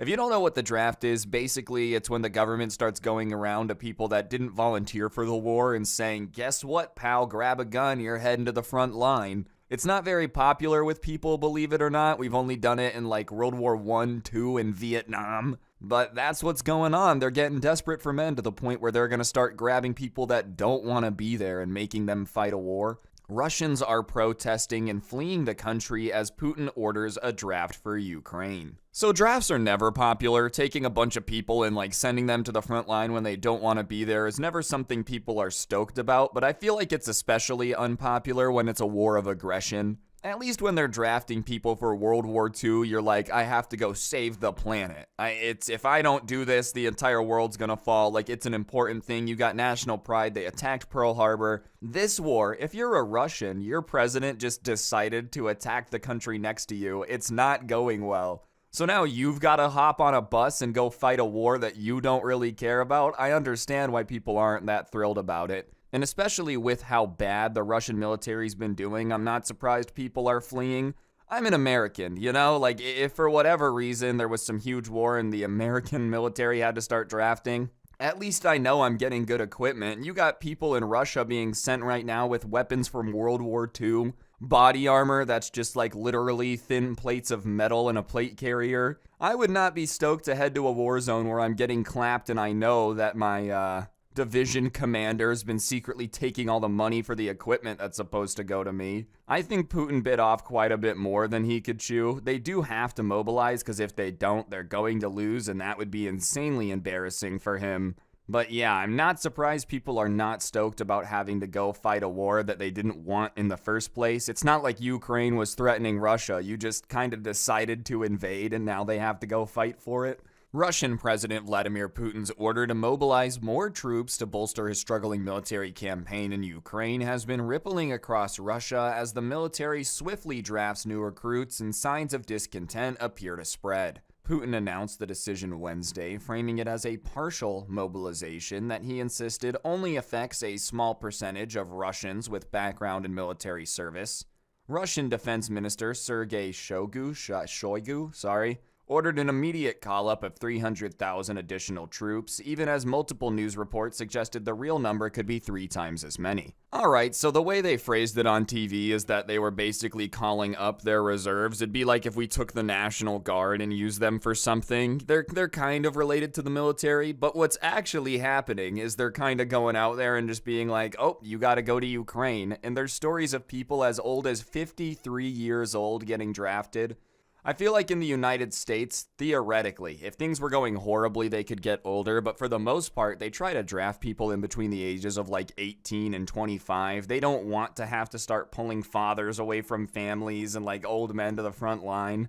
But it does go to show how desperate Russia is getting for troops that they're willing to be like yanking these 53-year-old men out to the front line of Ukraine. I'm not saying there's anything wrong with 53-year-old men. We just know that they're not necessarily at the peak of physical ability. They're still strong, but it's not like if I'm in a foxhole and I've got to dig a 6-foot hole to hide from artillery rounds. I would be more excited if someone my age was there than some 52-year-old that complains about his back issues the entire time. Dimitri, I cannot reload my own AK. My hands have arthritis. Plus, dude, at 53, you've lived enough life. Like, I feel like you've earned the right to kind of sit there. You shouldn't have to worry about getting drafted anymore. I know technically it's not even retired, but come on, man, that's pretty old. It's pretty old to just be dragged out of your home and be sent to the front line. Obviously, this is not going to be popular, though. Like, it already was not going to be popular, even if it was standard. But just based on the fact that they said it was only going to be 300,000, it was only going to be trained troops, and now it's just kind of like, whatever happens, happens, is not going to be popular amongst your people. And I'm sure they already weren't thrilled, especially with that offensive last week. Like I said, I saw a lot of Russian state media, which is usually so far up the Kremlin that, like, their pressure is basically going to turn them into a diamond. They're so far up there. Even they were embarrassed by what went down and how bad Ukraine stomped on them. And people are now trying to get out of there so bad because they don't want to go to Ukraine that it's causing, like, traffic jams and huge issues with the amount of men trying to get out of Russia. Traffic jams in desperation at the border as Russians flee Putin's quote-unquote partial mobilization. The same thing happened in America during Vietnam, like people would go to Canada and dodge the draft. Draft dodging is what it was called, and I'm not surprised that it's happening here. I feel like any country ever that starts a huge mobilization has people that don't want to fight, so they start trying to leave. It'll be interesting to see where they go, though. I know sanctions on Russia have already shut down a lot of international travel. It's not like it would be super easy to get into Europe at this point. I could be wrong, but I feel like most countries kind of kiboshed the whole Russian visa program when this invasion kicked off in the first place. I know a lot of them have been going to Turkey, which is pretty close and has been letting some of them in. But I don't know, what's your plan once you get there? Like, alright, you leave Russia to avoid the draft, you get to this new place, you're not gonna get drafted, but like, what now? Who knows how long this war is gonna last? Putin keeps saying that he's not gonna back down until he takes Ukraine, but at the rate they've been going, that means that the war is just literally gonna go on forever and eventually Russia will just run out of people, or Ukraine. I think this huge mobilization getting all these people is more to boost his negotiating, to like keep those two republics on the east side, but I'm not an expert. Overall though, it's nuts to see how little support the people actually have for this war. Everyone loves to say that like the Russians just love Vladimir Putin, they'll do anything for him. I think they have to say that. When you're out in public, you can't be like, oh brother, this guy sucks. But the fact enough people are trying to flee being drafted for his war, it's causing traffic jams, tells you everything you need to know about what they really think about what's going on. Vladimir Putin's partial mobilization of citizens for his war in Ukraine has already set in motion sweeping changes for many Russians as drafted men bid their families emotional goodbyes while others attempt to flee, scrambling to make it across land border crossings or buy air tickets out. For many of those leaving, the reason is the same: to avoid being drafted into Putin's brutal and faltering assault on neighboring Ukraine. But the circumstances surrounding their decision and the difficulties of leaving home are deeply personal to each. For Ivan, a man who said he's an officer in Russia's reserves and left the country for Belarus on Thursday, the motivation was clear. I don't support what's going on, so I decided I had to leave right away. I mean, I get people wanting to leave. If you don't agree with a war, it'd probably be hard to go sit in a trench and fight for it. But I feel like if you're gonna run, you might want to go a little bit further than Russia light. Like, isn't Belarus basically propped up by Russia anyways? That dictator wants to be besties with Putin so bad. I also feel like giving news interviews probably isn't the smartest idea. I guess he only gave his first name, and Ivan is probably the equivalent of some dude named like John giving an interview here. Still, man, it's been crazy to watch all of this go down. What's really funny is a year ago, everybody was like, oh man, the Russian military, it's old, but it sure is tough. Like, those are some tough guys. And here they are having to draft people like 10 years out from retirement to go fight a war against a country much smaller than them that they can't seem to beat. And it's not even like it's reached insurgency levels yet. I think it's almost impossible for any organized military to like control a population that doesn't want to be controlled. But considering this is still peer-to-peer warfare, like this is army versus army, you would have thought that the Russian military, that up until this war was thought to be like, oh, one of our biggest rivals, can't even win, man. Like that's kind of embarrassing. I don't know. I don't blame people wanting to leave for the mobilization. But I also don't think that this is necessarily all peachy good news. I think Putin's nuts. I don't think that's really up for discussion. He has control of a country with nuclear weapons. And the more embarrassed he gets, the more desperate he gets. I think the more willing he could be to do some stupid stuff that nobody in a different position would do, mainly because he's already nuts. So I don't know if this is good news. I don't know if it is bad news. It's good news for Ukrainians' offensive in terms of how it was. But even if these 300,000 people get there, are they able to hang on to the territory? There's going to be a lot of changes coming up. But there's your update. I felt like keeping y'all in the loop. I promised I would every week. So there you go. But we've got one more story that's somehow dumber than the NyQuil chicken to get to. Okay, so we all know TikTok does things sometimes that is not considered fantastic, and this next trend is just bonkers. I guess Hyundai and Kia, two car companies, didn't really do enough due diligence when it comes to the ability to turn the car on, and it's possible to turn it on with like a USB drive. You don't need the key. Someone figured this out, started making TikToks about it, and the internet being the internet, you can't really control who sees what you post. And some unsavory people ended up seeing it and using this little trick to steal people's cars. And so now there's going to be a class action lawsuit against Hyundai and Kia, which makes sense to me. Like, as a car company, you just kind of got to make sure people can't get in and start the car without the key. That's like your only job. But I think it's especially stupid that we're living in a day and age where if somebody wanted to commit Grand Theft Auto, they wouldn't actually need to know anything about cars. They could just go take a look at the latest TikTok trend. Victims of TikTok Kia challenge sue Kia and Hyundai after wave of car thefts. Car thefts were already up this year anyways, if I understand what's going on correctly, but yeah, obviously if there's some huge viral trend where everybody starts learning how to turn on a car without the key and get it to run, people are going to use it to steal cars. Is that right? No, obviously you shouldn't go steal people's cars, but people do it. People have been stealing cars since they started existing, even without a quick little 5-minute craft life hack on how to get it started. Now you just tell people in like a 15-second video, what's up guys, it's your boy KiaFan87 here to show you how to steal any Kia. Boom, there you go. You go downtown, you can probably steal 15 Kias in an afternoon. I think they're gonna have to settle, but the better question would be, what do they really do to fix it? It's not like cars are at the point where you can send out a software update to prevent someone from being able to do this. So you just kind of have to keep rolling around in this car that you know at any point anyone who's been on TikTok could just get to run and steal. That's got to make you feel great, you know? You park in a huge parking lot. Well, I hope the car is here when you get back. Every time you come out, you're not sure if you forgot the parking spot or if your car got stolen, because it really could go either way. It's a coin flip. Back in July 2022, the Kia challenge surfaced as the latest viral trend on TikTok, resulting in car thefts across the USA. The trend began after a creator on the app uploaded a video showing how he started his Kia by only using a USB cable, and others quickly realized it worked on Hyundai vehicles as well. Both companies responded in early September, but now victim of the trend are suing the automotive giants. Why would you make a video telling everybody how to start your car without the key? I feel like that's one of those things, if I was ever goofing off and managed to start my car with a USB, I would just be like, oh crap, that's not good. I wouldn't make a video and tell everyone about it. I would hope nobody ever found that out. How ironic would it be if the guy who made the video telling everybody how to do it, like his car ended up getting stolen as a part of the challenge? I don't hope that happened. I hope he still got his car.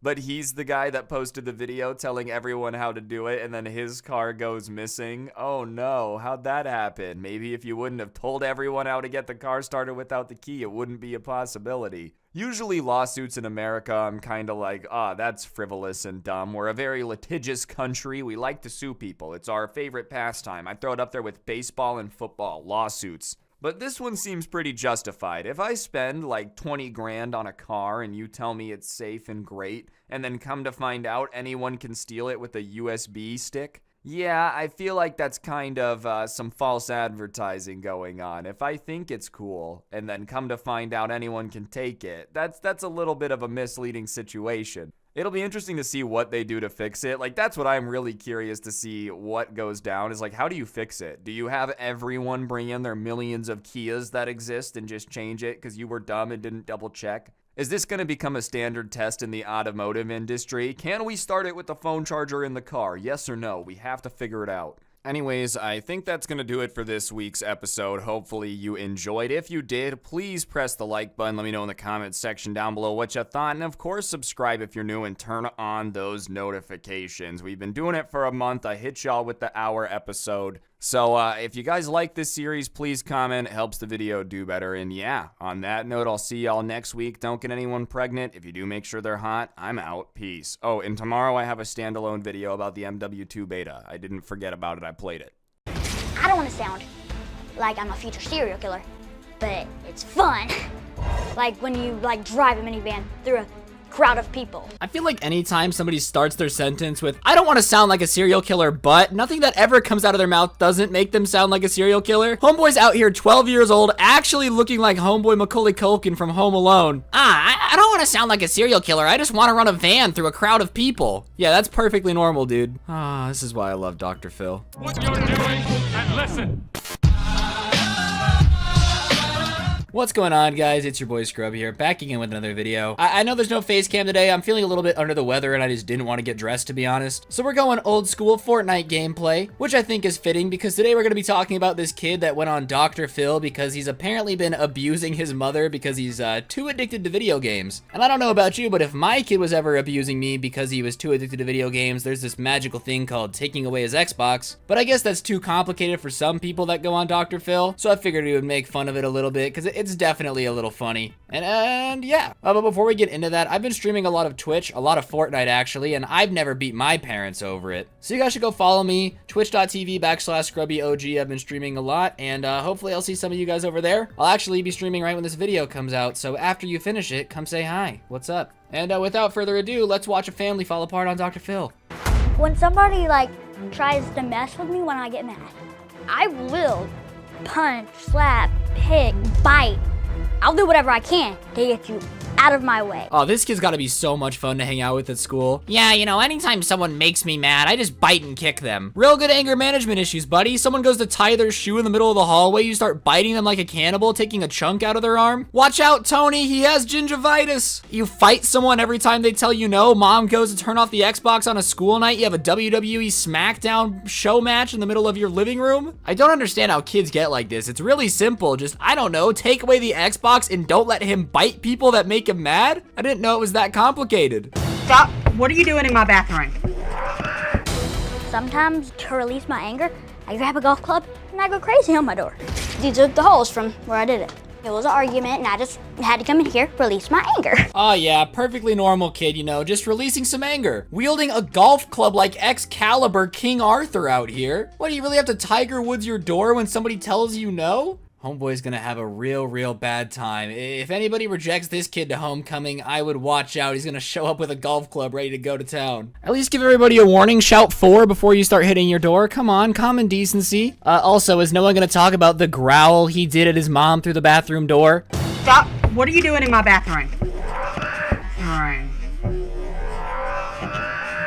Like, dude, do you think you're a wolf or something? Are you actually gonna growl at your mom for wondering why you locked yourself in the bathroom? From now on, that's what I'm gonna do. Scrubby, why didn't you use face cam today? Your mom is concerned about your behavior at home. What is it you think she's concerned about? Can you guess why this kid's mom is mad at him? Your options are A, he didn't take out the trash. B, he beats his door with a golf club and bites everyone that walks into the house. C, his mom isn't mad. It's all a ploy to get on Dr. Phil. Or D, he's not subscribed to Scrubby on YouTube, which you should do right now if you're not already. All right, let's see what the answer is, folks.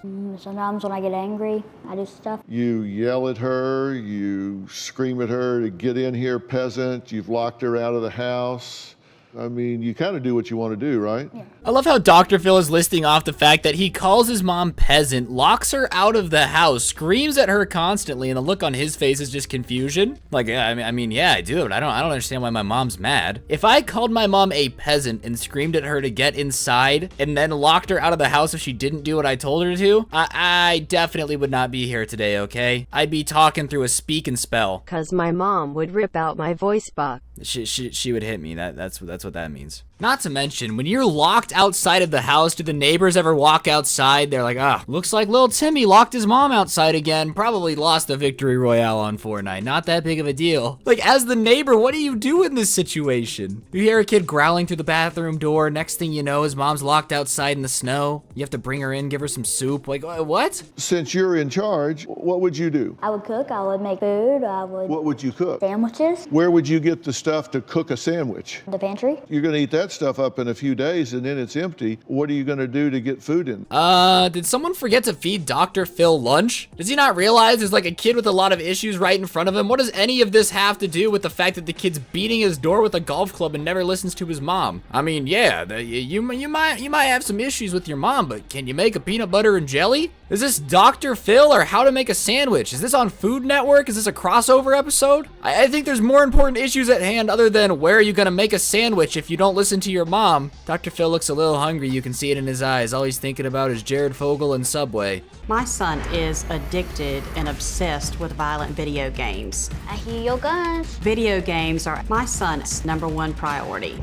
He plays when he wants, where he wants, and for as long as he wants. All right, guys, listen, I think I've solved everyone's problem here. Oh, okay, listen, I'm not a psychologist like Dr. Phil. There's this magical thing. It's really impressive. I don't know if you guys are ready for it. It is groundbreaking. You guys are adults and he's a 12-year-old. If you don't want him to play video games, don't let him. Wow, I know, guys, I know. I really am groundbreaking here. Be careful. I'll be here every week to fix everyone's problems. He has stayed on for up to 20 hours. He never comes out of his room to eat with us, but he will yell out from his room, "Peasant, bring me a plate." Come to me immediately! I request backup immediately! Oh, but I'm sure you don't go to him, right? Like, if my 12-year-old son called me a peasant and told me to bring him food, I just wouldn't take him it. So I really doubt this mom is that incompetent, right? Like, you can't bring your kid food after he calls you a peasant. You have a 12-year-old child yelling, "Get in here, peasant, bring me this," and what do? I do it. Well, no wonder the kid is out of control. He screams, "Get in here, peasant, bring me a plate," and you do it? What, is this kid role-playing Dungeons and Dragons in real life? "Shall come here, wench, bring me my profits." And his mom comes in like, "Ah, yes, Gremlin King," and brings him everything he wants? No wonder the kid is completely out of control. If I was 12 years old and everyone bowed to me when I called them peasant, I'd probably be a spoiled brat too. The two games that he really likes to play the most are Grand Theft Auto and Fortnite. He gets very excited about the number of kills because the more kills you have, the higher you go in the game. It makes him very aggressive. I know this mom is not trying to blame Fortnite for the fact that her kid is out of control. I play Fortnite a lot, okay? I mean, like, a lot. And not once have I ever been walking in my room and been like, ugh, I'm really gonna bite the next person that tries to tell me no. Call me crazy here, but maybe the parents should accept responsibility for the fact that they're in charge of their kid? Yeah, video games are what makes him violent. Oh, I'm so sure. There's definitely nothing else wrong with your kid if he's biting everyone, locking you outside, and calling you a peasant. It's definitely Fortnite. I've never even heard the word peasant in Fortnite. I don't know what this lady's on about. But like, real talk, are parents this irresponsible? If your kid is calling everyone a peasant and abusing his family members, wild idea, it might not be the video game. It is very violent. They rob, shoot, kill, beat. Let's empty out this. And everything they do is demeaning to women. Maybe not a good idea to let your 12-year-old play GTA either. You literally can't even buy the game without a parent there. Like, GameStop won't sell it to you unless you have an adult with you, which means you went with the kid to the store and bought it for him, and you're surprised that the game's not very good for people? Oh yeah, GTA is definitely a pretty violent game. Well, duh, that's why you have to be an adult to buy it. What do you mean? It's like buying your kid, I don't know, lighter fluid and being surprised when he lights something on fire. He plays the game online with adults, and the language that they use is absolutely horrendous. Excuse me, what? Like, I usually don't like to insult people, but this lady might be the stupidest person I've ever seen on Dr. Phil. She buys her 12-year-old son an M-rated video game, which literally means for mature people only, and then is surprised that there's people online in the video game that say bad words? Not to mention, call me crazy here, but I was 12 once and I played an M-rated video game, and when adults said swear words, my first reaction wasn't to bite my mom and lock her out of the house. Maybe, just maybe, people saying bad words does not drive kids to bite people, just saying. But on that note, guys, that's gonna do it for the video. Hopefully you guys are not gonna go out and bite people, because if you do, be careful. It's those dirty video games, okay? Definitely not your fault, all right? If your kid's beating people and biting kids, definitely Fortnite. You have no responsibility as a parent to control your child whatsoever. That'd be ridiculous. If you guys enjoyed the video, be sure to press the like button. Let me know in the comments section down below what you thought. It's been literally months since I made a gameplay video, and I know it's a little bit different, but I just really wasn't feeling up to it, and I hope it's okay. Follow me on Instagram at Scrubby_YT, Twitter at ScrubbyVivo if you don't already. I'm really looking forward to grinding more. I've been on it lately, okay? Every other day there's been a video. I'm on one.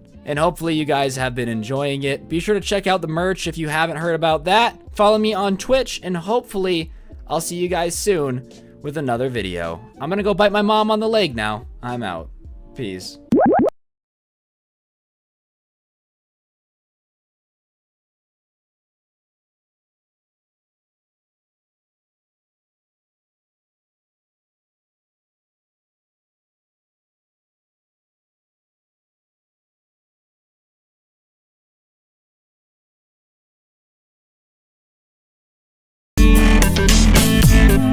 All right, now we're gonna talk about the economy. Yeah, woo, yeah. Half the listeners' eyes glaze over immediately. I just wanted to talk about this. If you haven't been paying attention, you probably should still know this. Housing prices have been going absolutely bonkers for the last few years. It's slowed down, but like houses are up, what, 50, 60%, even more than that in some really hot markets since the beginning of 2020.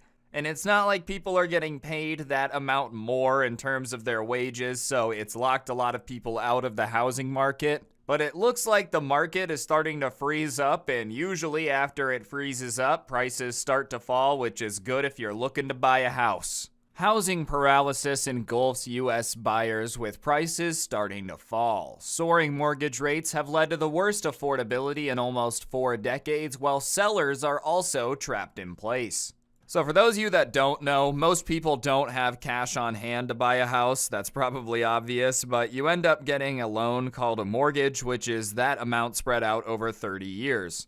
And when you get a loan for a lot of money, your interest rate matters a lot. Like if you're paying on a loan over 30 years, the difference between 2% and 6% is huge, especially in your monthly payment.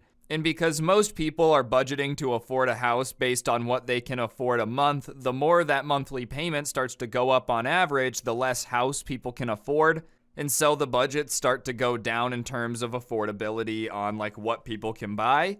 And so that kind of starts to squeeze the housing market because when money's cheap to borrow, like you can afford to borrow a $600,000 house and pay a $1,500 mortgage payment. Those interest rates rise up. That like $1,500 mortgage payment with double the interest rate, now you're looking at like a $400,000, $450,000 house.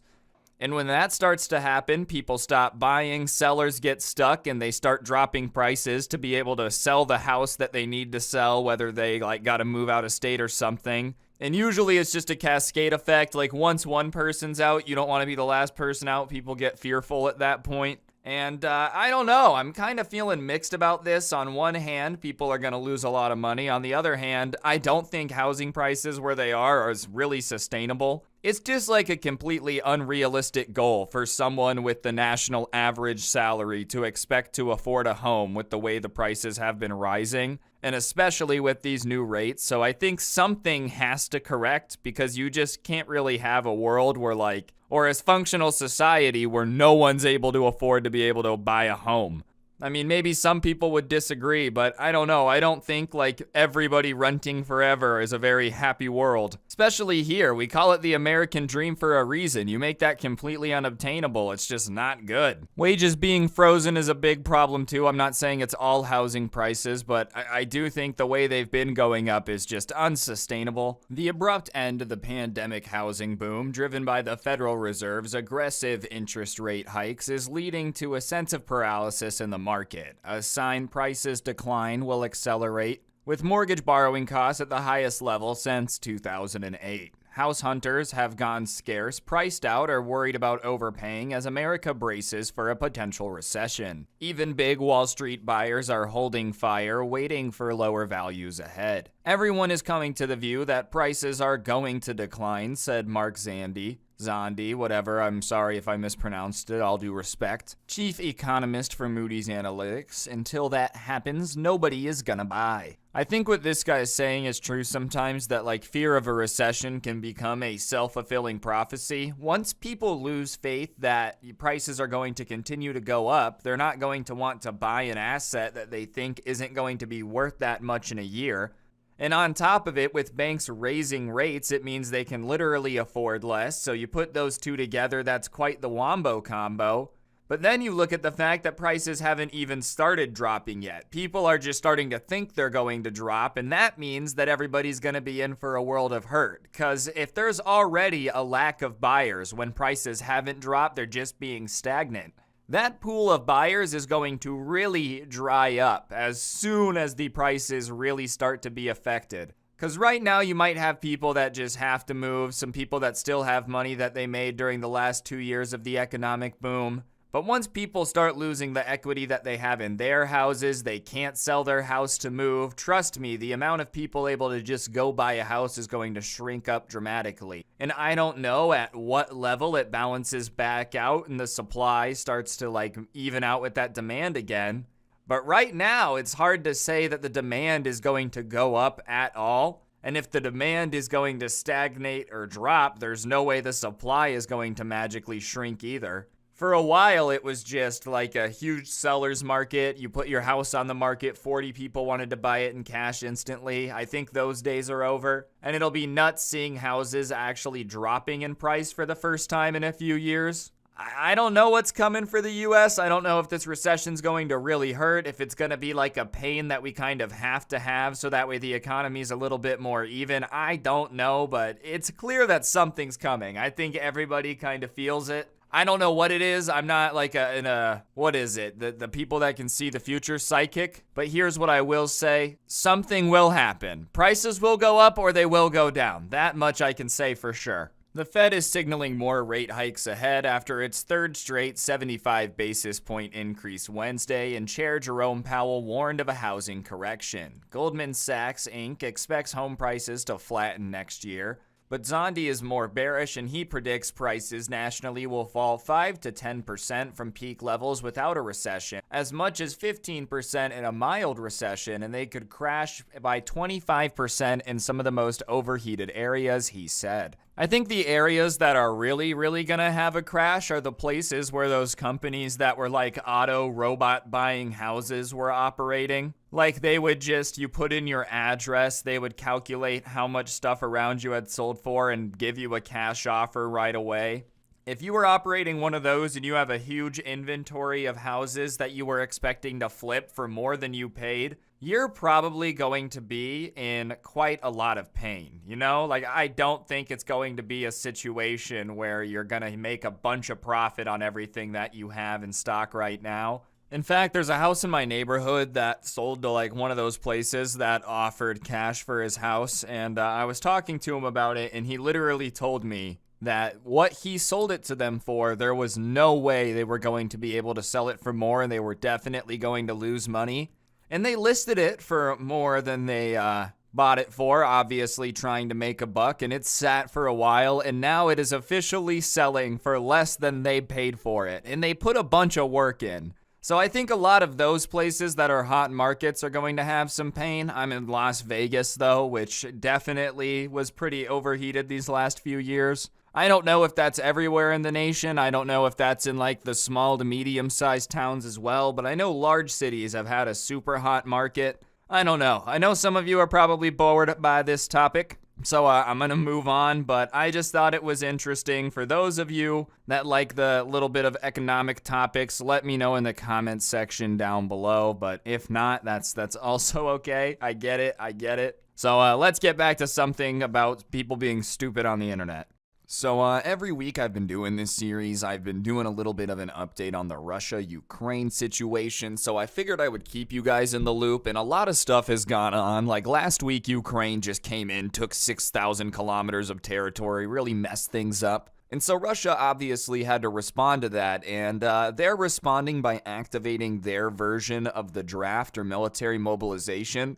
If you don't know what the draft is, basically it's when the government starts going around to people that didn't volunteer for the war and saying, guess what, pal, grab a gun, you're heading to the front line. It's not very popular with people, believe it or not. We've only done it in like World War I, II, and Vietnam. But that's what's going on. They're getting desperate for men to the point where they're going to start grabbing people that don't want to be there and making them fight a war. Russians are protesting and fleeing the country as Putin orders a draft for Ukraine. So drafts are never popular. Taking a bunch of people and like sending them to the front line when they don't want to be there is never something people are stoked about, but I feel like it's especially unpopular when it's a war of aggression. At least when they're drafting people for World War II, you're like, I have to go save the planet. If I don't do this, the entire world's gonna fall. Like, it's an important thing. You got national pride. They attacked Pearl Harbor. This war, if you're a Russian, your president just decided to attack the country next to you. It's not going well. So now you've got to hop on a bus and go fight a war that you don't really care about. I understand why people aren't that thrilled about it.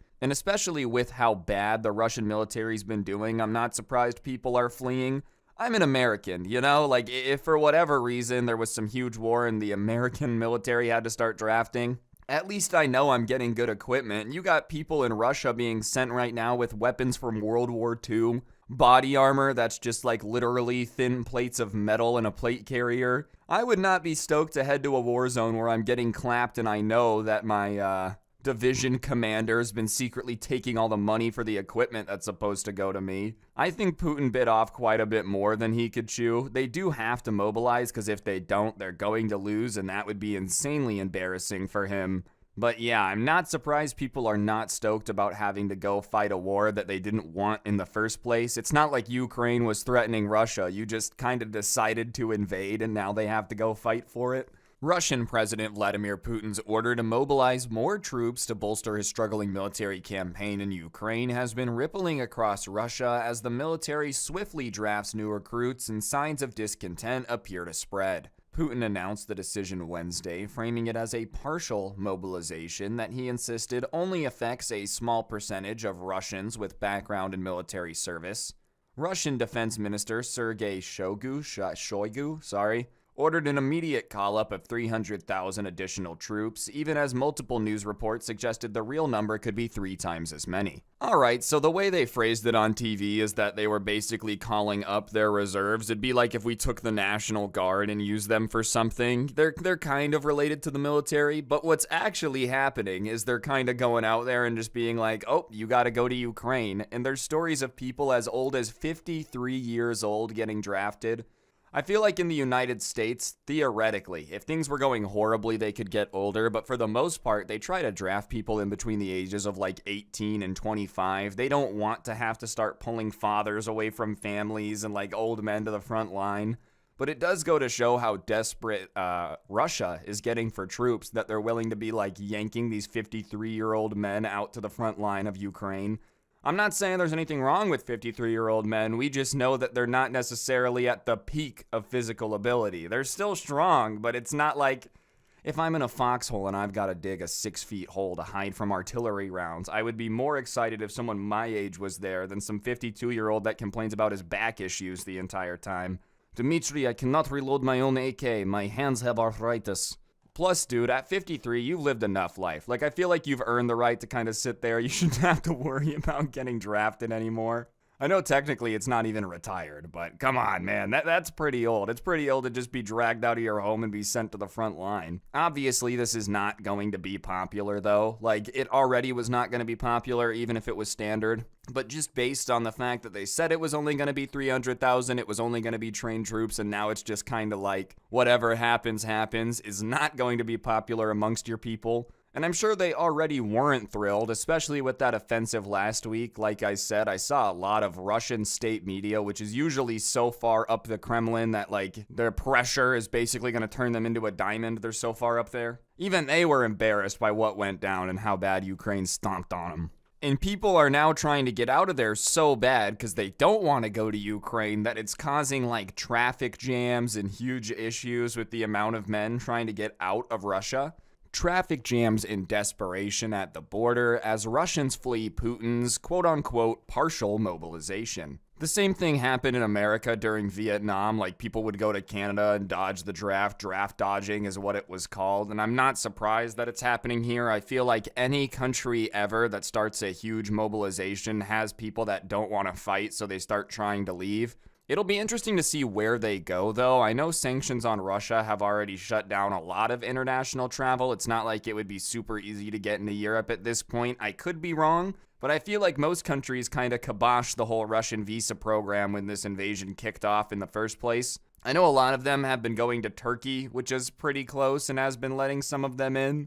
But I don't know, what's your plan once you get there? Like, alright, you leave Russia to avoid the draft, you get to this new place, you're not gonna get drafted, but like, what now? Who knows how long this war is gonna last?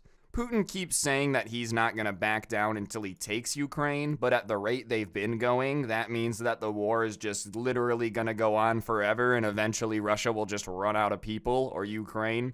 I think this huge mobilization getting all these people is more to boost his negotiating to like keep those two republics on the east side, but I'm not an expert. Overall though, it's nuts to see how little support the people actually have for this war. Everyone loves to say that like the Russians just love Vladimir Putin, they'll do anything for him. I think they have to say that. When you're out in public, you can't be like, oh brother, this guy sucks. But the fact enough people are trying to flee being drafted for his war, it's causing traffic jams, tells you everything you need to know about what they really think about what's going on. Vladimir Putin's partial mobilization of citizens for his war in Ukraine has already set in motion sweeping changes for many Russians as drafted men bid their families emotional goodbyes while others attempt to flee, scrambling to make it across land border crossings or buy air tickets out. For many of those leaving, the reason is the same: to avoid being drafted into Putin's brutal and faltering assault on neighboring Ukraine.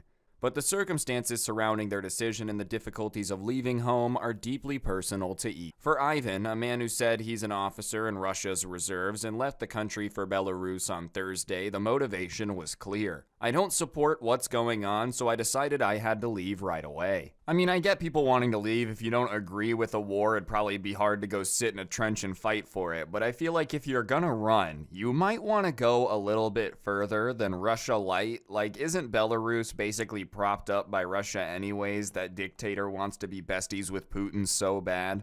I also feel like giving news interviews probably isn't the smartest idea. I guess he only gave his first name, and Ivan is probably the equivalent of some dude named like John giving an interview here. Still, man, it's been crazy to watch all of this go down. What's really funny is a year ago, everybody was like, oh man, the Russian military, it's old, but it sure is tough. Like, those are some tough guys. And here they are having to draft people like 10 years out from retirement to go fight a war against a country much smaller than them that they can't seem to beat. And it's not even like it's reached insurgency levels yet. I think it's almost impossible for any organized military to like control a population that doesn't want to be controlled. But considering this is still peer-to-peer warfare, like this is army versus army, you would have thought that the Russian military, that up until this war was thought to be like, oh, one of our biggest rivals, can't even win, man. Like that's kind of embarrassing. I don't know. I don't blame people wanting to leave for the mobilization. But I also don't think that this is necessarily all peachy good news. I think Putin's nuts. I don't think that's really up for discussion. He has control of a country with nuclear weapons. And the more embarrassed he gets, the more desperate he gets. I think the more willing he could be to do some stupid stuff that nobody in a different position would do, mainly because he's already nuts. So I don't know if this is good news. I don't know if it is bad news. It's good news for Ukrainians' offensive in terms of how it was. But even if these 300,000 people get there, are they able to hang on to the territory? There's going to be a lot of changes coming up. But there's your update. I felt like keeping y'all in the loop. I promised I would every week. So there you go. But we've got one more story that's somehow dumber than the NyQuil chicken to get to. All right, this next story is about a Karen. It's been a little bit since I've talked about like a Karen news story on here, but this lady was basically running like an unlicensed dental clinic out of her back room, and the police ended up investigating it and charging her for running an illegal dentistry. Which has to be one of the weirdest things I've ever heard of someone running illegally out of their house, you know? Like, she was just sitting there one day. I see all these people on TLC and whatnot, Dr. Pimple Popper, the plastic surgery guy, and that's cool, but I want to be a dentist. Usually you gotta go to school for that type of thing, but how hard can it be? I'll just rip people's teeth out in my living room. And what's more insane is she had that idea, and some people were like, yeah, sick, and then used her as a dentist. I don't know about y'all, but I feel like my teeth are one thing where if I booked a dentist appointment and showed up and it was just some person's house, I'm not gonna trust just anyone with like a dental chair to work on my teeth. If you don't even have an office that says like da-da-da DDS, I'm not letting you do anything to my mouth, bro. I'm flabbergasted people would just show up to somebody's house and be like, nah, seems legit, let me just go get this teeth cleaning real quick. You're lucky that teeth cleaning didn't come with like infected gingivitis or something, I don't know. But if this lady's not licensed, how do you even know she knows how to work on teeth? Like, there's not even a guarantee that this lady has all her teeth. And you're gonna trust her to be working on yours? I'm just saying. If I walked into somebody's living room and they told me to trust them that they're a dentist, just ask to see the degree. I feel like that's standard practice. Round Lake Beach woman charged with illegally performing dental procedures out of her home. Okay, she's been charged. She hasn't been convicted yet. This might just be one big misunderstanding, sorry. She might just be a tooth collector and a bunch of people were voluntarily adding to her collection. Technically, we can't rule that out. We can't say that has been ruled out in a court of law. Could you imagine if that was the real story? That would be terrifying. There's just so many people out here simping for this Karen that they're just willing to go like get their teeth pulled in her bathroom. I just want to know where she was doing the dental procedures. That changes everything. If she had used Dexter levels of plastic wrap to block everything off, it's still super weird, but for some reason I've got a feeling she was just doing this in her kitchen with one hand in their mouth with a dental tool, the other hand in the Frito bag. I've got no proof of that. That's probably not what happened, but that's just what the mental image in my head is. Just the most an unprofessional thing you can imagine. Because I feel like this is one of those things that everybody just kind of understands you have to have a license for. I don't feel like anyone can just get confused and accidentally start a dentistry thinking that there's no degree or requirements necessary to start doing medical procedures. A Round Lake Beach woman was arrested after police conducted an investigation and learned she had been performing dental work out of her home while being unlicensed, authorities said. I would love to know how that investigation go down. Was it like a sting operation? Did some cop have to volunteer to go get his teeth done by the crazy lady running the dentist office out of their house? Was there a bonus involved? They were like, okay guys, we understand that nobody wants to go get their teeth worked on by the fake dentist, so we will be including a $1,000 bonus at the end of the year for whoever volunteers and a $50 gift card to Black Angus Steakhouse. I just don't know how you really conduct an investigation about that. Did they just sit outside their house and check to see how much people were holding their jaw when they came out? Was she ripping teeth out with pliers? I just love the idea of some huge undercover operation to find out that this lady's illegally being a dentist in her house. I would love a sting operation, we need the cops footage for that. I know Cops got canceled, but we should only bring it back for insane situations. If someone's faking being a dentist, it's a crime to make us miss out on that footage. That's it. That's all I'm saying. You're telling me you don't want to see what the inside of this home dentist office looked like even just a little bit? You're lying. You do. You definitely do. And that's not even a statement on the police. I just think that's some footage that would be hilarious to make a commentary video on.